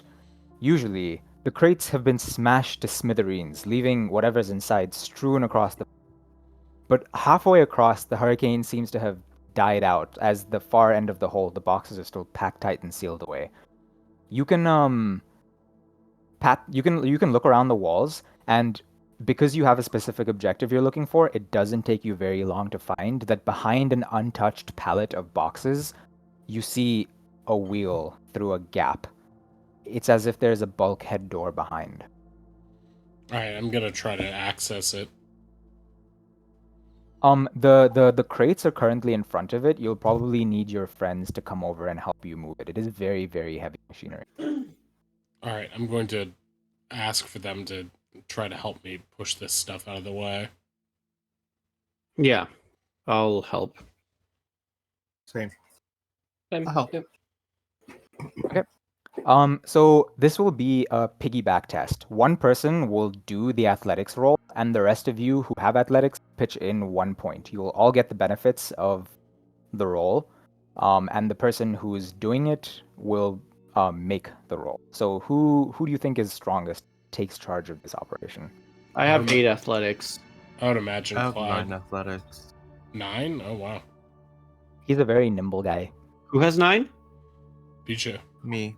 Oh, nice. Yeah, Bye. yeah, you do it, and then I'll Yeah. help you out. We'll all help you out. Okay. So of your 9 point, everyone mark down 1 on their athletics, except Mhm. for Bai. How many points do you want to spend on this athletics roll? I could spend 3. Okay. Spend 3 and make your roll. Okay, so let me go down to 6 over here. That I have that ready. So /R D6 plus 3. Oh, perfect. Hey! You and your crew are, for having met for the first time just a half an hour ago, you are shockingly effective. Like, with expertly issued commands, you get them to lift it, move it out of the way, and reveal the doorway. Dr. Dendron, you have a bizarre gut feeling, something that calls you back. You cast your mind back and you realize that you've had this feeling before. Moments before a certain person slid aside a shrine to a dead god, revealing the unholy passage that's haunted your dreams for ages, you had this feeling as well. Something down here, this door leads to something that terrifies you. I keep the gun in my hand. Would you like to head through? Whatever's behind this door is the source of all that we have seen. We must be prepared for what we face.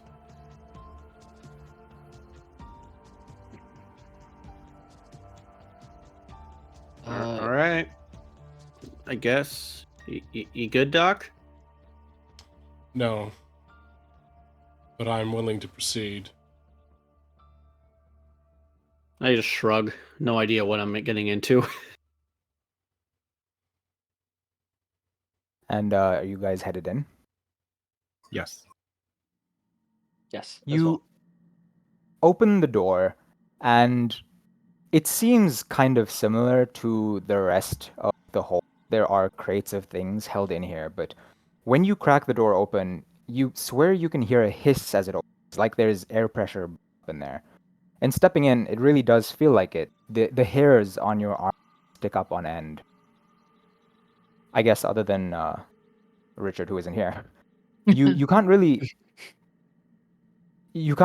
tell anything immediately different. But as you step in, you see, kind of bizarrely placed at the center of the room, as if it were there, just a random thick length of pipe lying on the floor.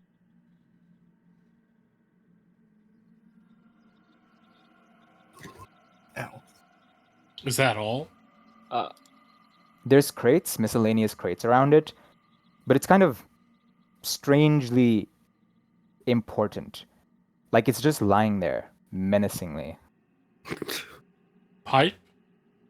A pipe. Yeah, just a thick pipe. It's lying on the floor. I think this is more for anyone who has weapons on their. I'm guessing. This was have weapons on their stats. I'm much more proficient with a gun than a club. But I'll go pick it up. So you pick up the pipe, and it seems welded shut on one end, and there is a very thick lid, completely comprised of metal on the other. As you pick it up, something inside it rattles, like it's hollow on the inside. You know what, guys? I'm not certain I want to open this. Perhaps it would be best to send it back to the sea. What? We just got here.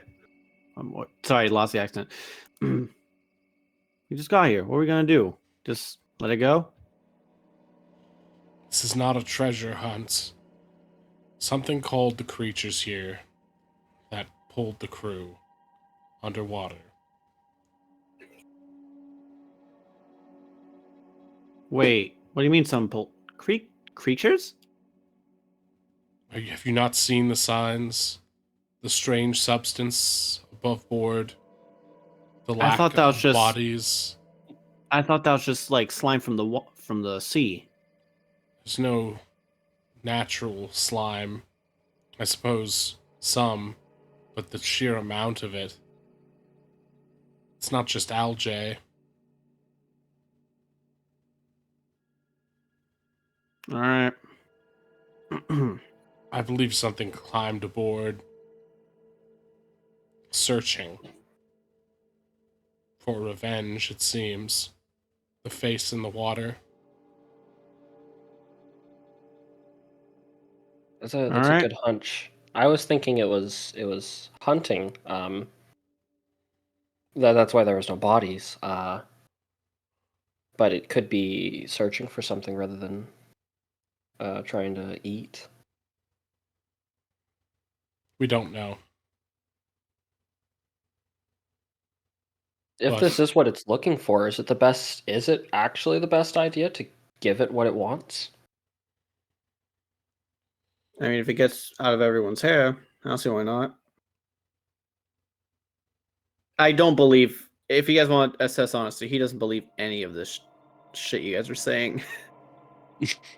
That's fair.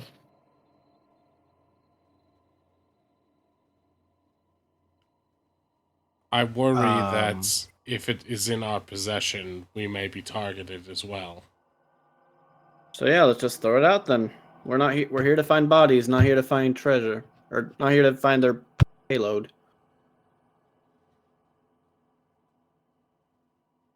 I'm surprised. I thought I would see more resistance.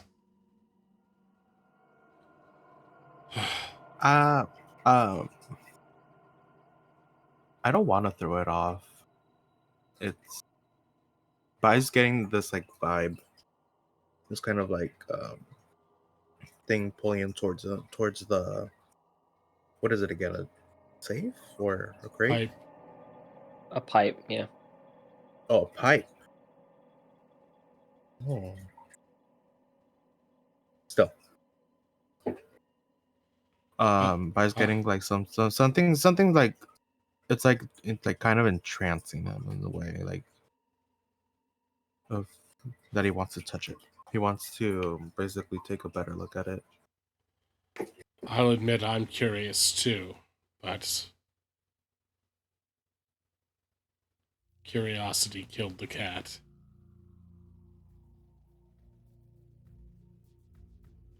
And potentially everyone aboard this ship. Curiosity killed all of the cats. Or perhaps it was just the captain's curiosity. The others didn't seem to For know. safety reasons. Shouldn't we give this to the cops? Wait a minute. Should we give this to the cops? It's evidence.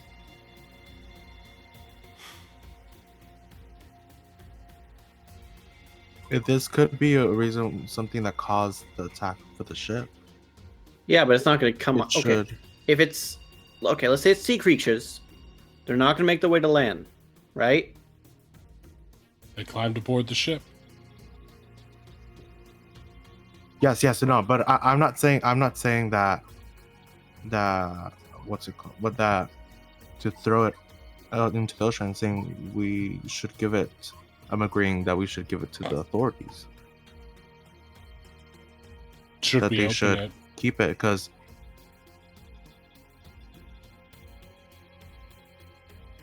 I would open it. Can we take it back to the outside? The what's it called? I forgot what it's called. The Port Maybe Authority.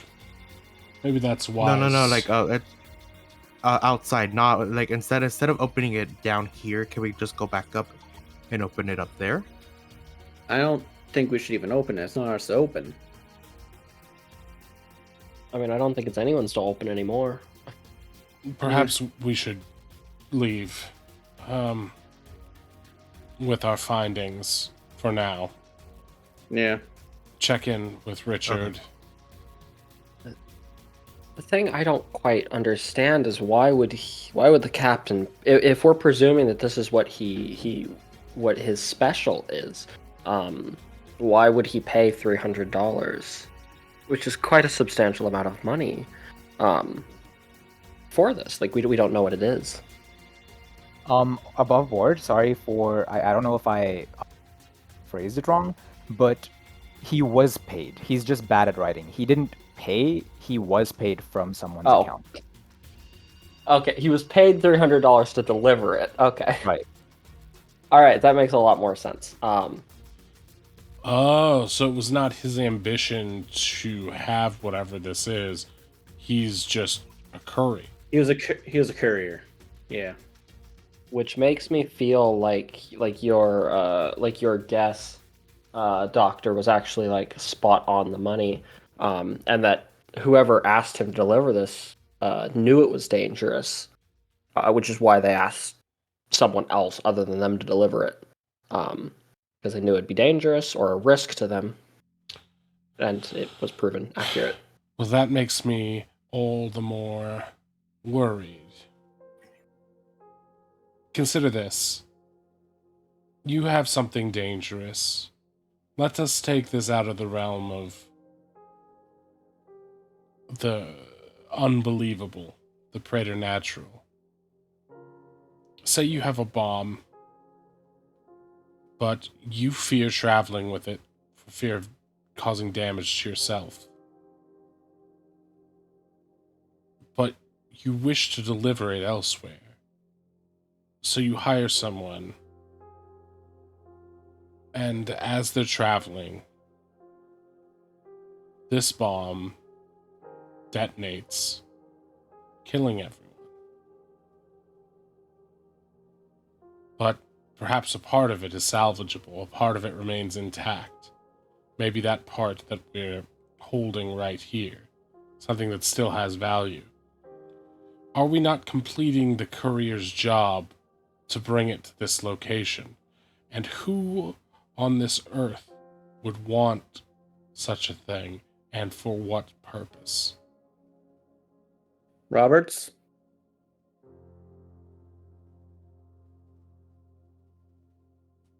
Wait, who would want it? No, Roberts. The place. The halfway The Red house? Hook area. Yeah, the boarding. Yeah. It's the only other place we found. Maybe someone there wanted it. It could just be a red herring. Yeah, maybe, but you never know until you check out all the details, right? More so than aware, I'm worried about what the plan would be.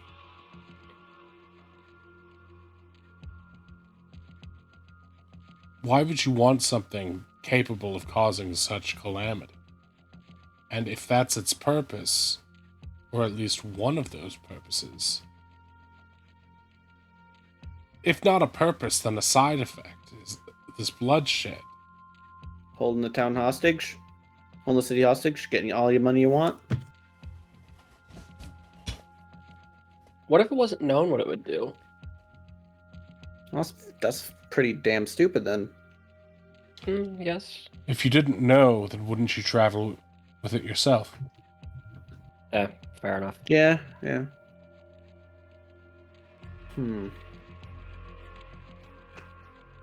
I'm gonna. Oh, sorry, you go.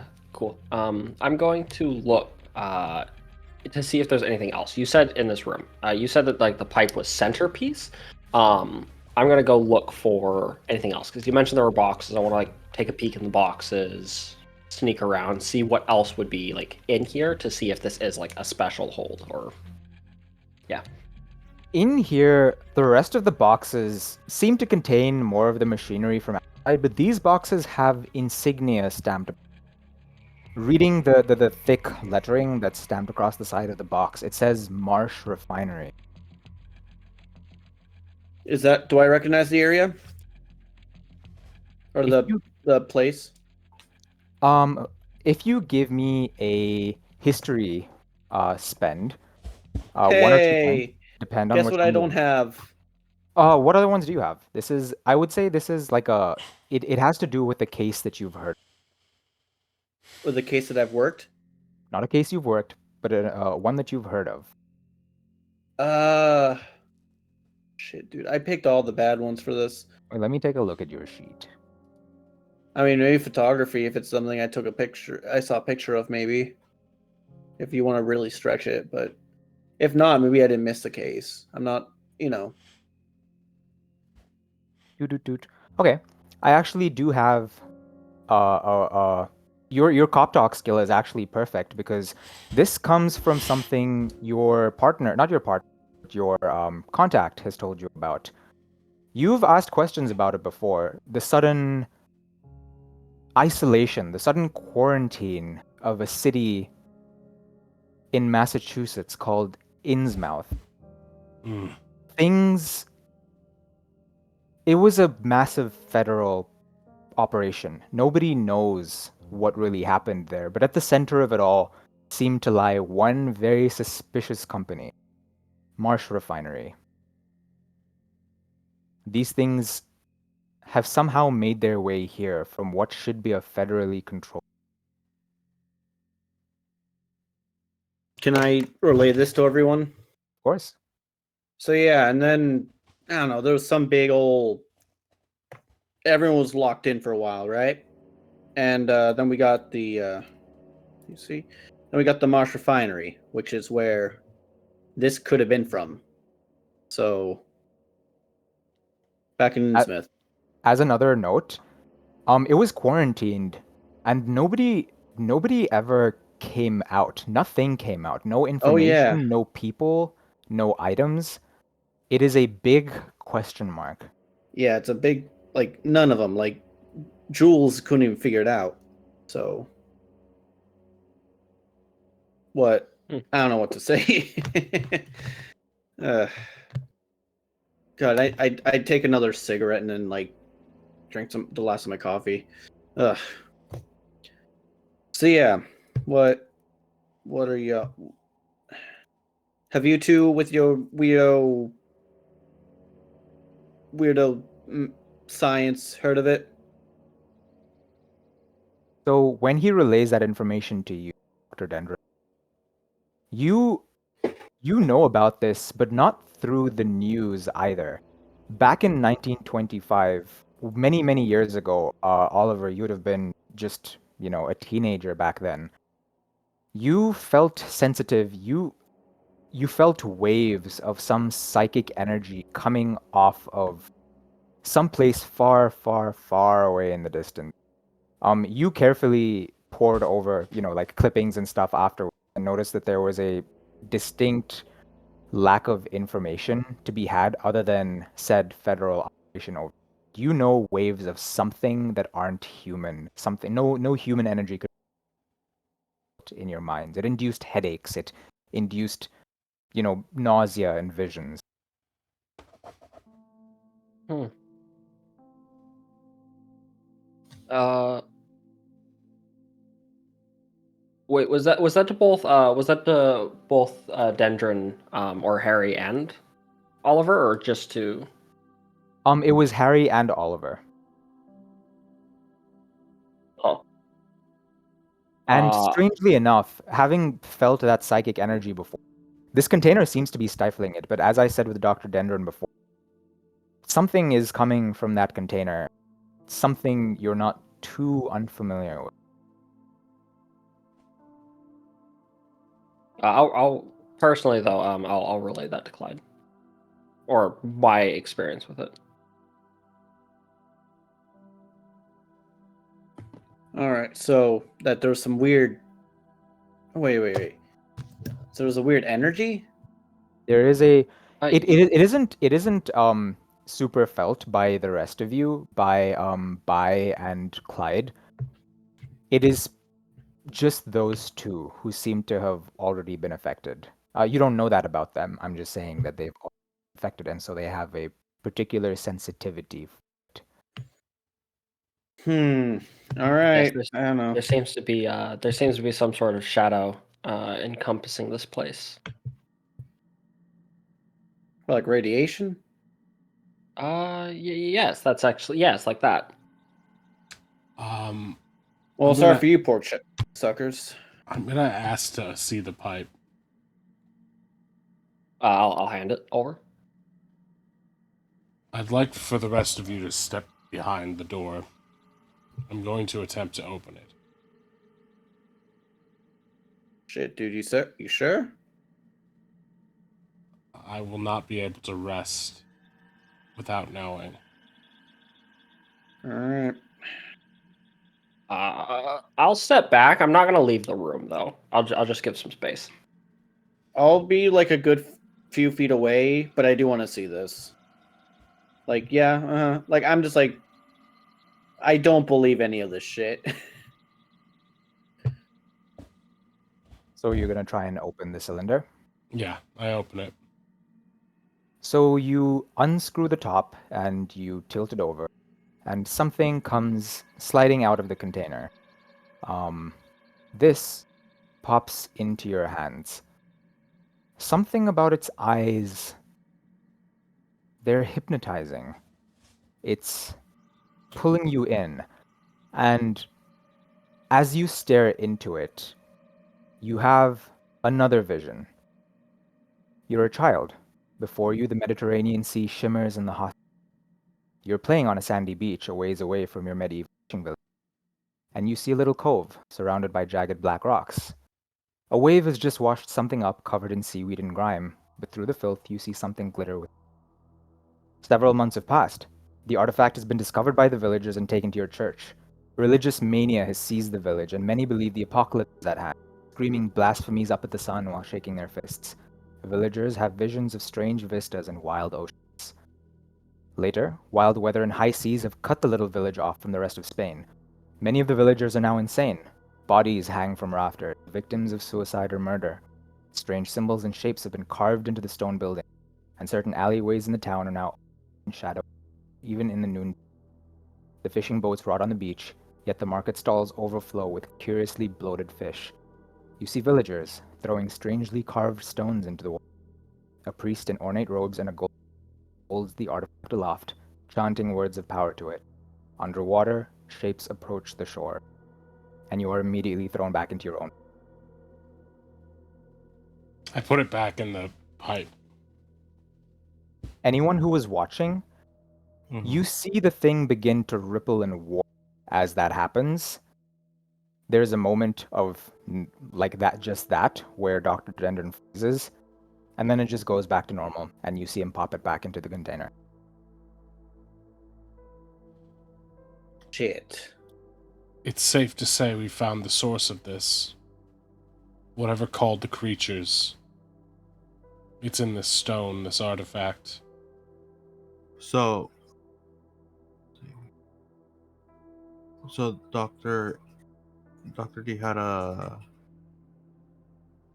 vision. like a vision Yeah. of it, right? Unless he relays it to you guys, all you saw was that weird warping of the stone, and then he just puts it back in. Can I do an art history on it? Can it be something that I've read about? Yeah, you can do an art history check, and a 1 point spend will something about this thing's the way it's been created. You follow the art world quite avidly, and you draw unconscious links to a sculpture you've seen in a Greenwich Art Museum recently. You haven't actually gone to visit the thing yourself because the exhibit isn't quite open, but one of the headlining factors is a bas relief, which is basically a mural with a stone mural that's been carved into. It's a mural of that, and it's of a city whose architecture is bizarre. It's angular. It's like non-Euclidean. Something about the relief in this stone reminds you of that. Ow. You know that this art display is currently not open, but coincidentally or not, it does open tomorrow. We should probably call it there, Oddish. Sounds like a plan. All right, so we definitely need to figure out when we're playing this again, because that was awesome. Yeah. Great work, Oddish. That was fantastic. Really interesting stuff. Very well done. Very well done. Thank you. I appreciate that. I'm like sure... it. It's got me thinking a lot. Yeah, right? Yeah. And I'm taking notes. Really interesting. Good mix of characters, too. All right, we got to pop off for now because it's going to be about that time we normally close. But thank you again, Oddish. Thank you to all of our players. Pug, I hope you had a good time. Please follow Adamant Pug. It's a shout out there. Please listen to Reshoot. That's my podcast, everyone. Also follow at Magazino, Zeno. And TK, do you have anything you'd like to plug or talk about? I am TKOS on YouTube and Twitch. Not super active, but maybe one day. Like that, right? Yep. And yeah, our GM is Oddish, and he's here on the channel a lot. And yeah, you can also join the Discord to come play games like this with us. This is Pug's first time. We're going to try to have more of these and more systems as we go.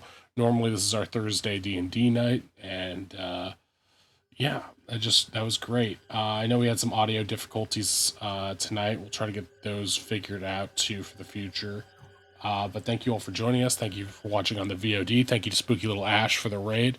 We're gonna raid out to friend of the channel, Sconebone Video, right now. And yeah, thank you so much. That was really cool. Really, really cool. I'm very intrigued to see what happens next. Yeah, but for now, we're gonna pop off. So have a good night, everybody. Good night. Good night. Good night. Bye. Okay, rating out to Scone now. Or are we off? Yep, we are. Okay. Oh my god, thank you guys so much. Yeah, I lost my. I was trying to. It was good. It was just Jesus. Was it obvious I was losing my accent the later we got because I got so Dude, tired? that's completely fine. No, You kept it just up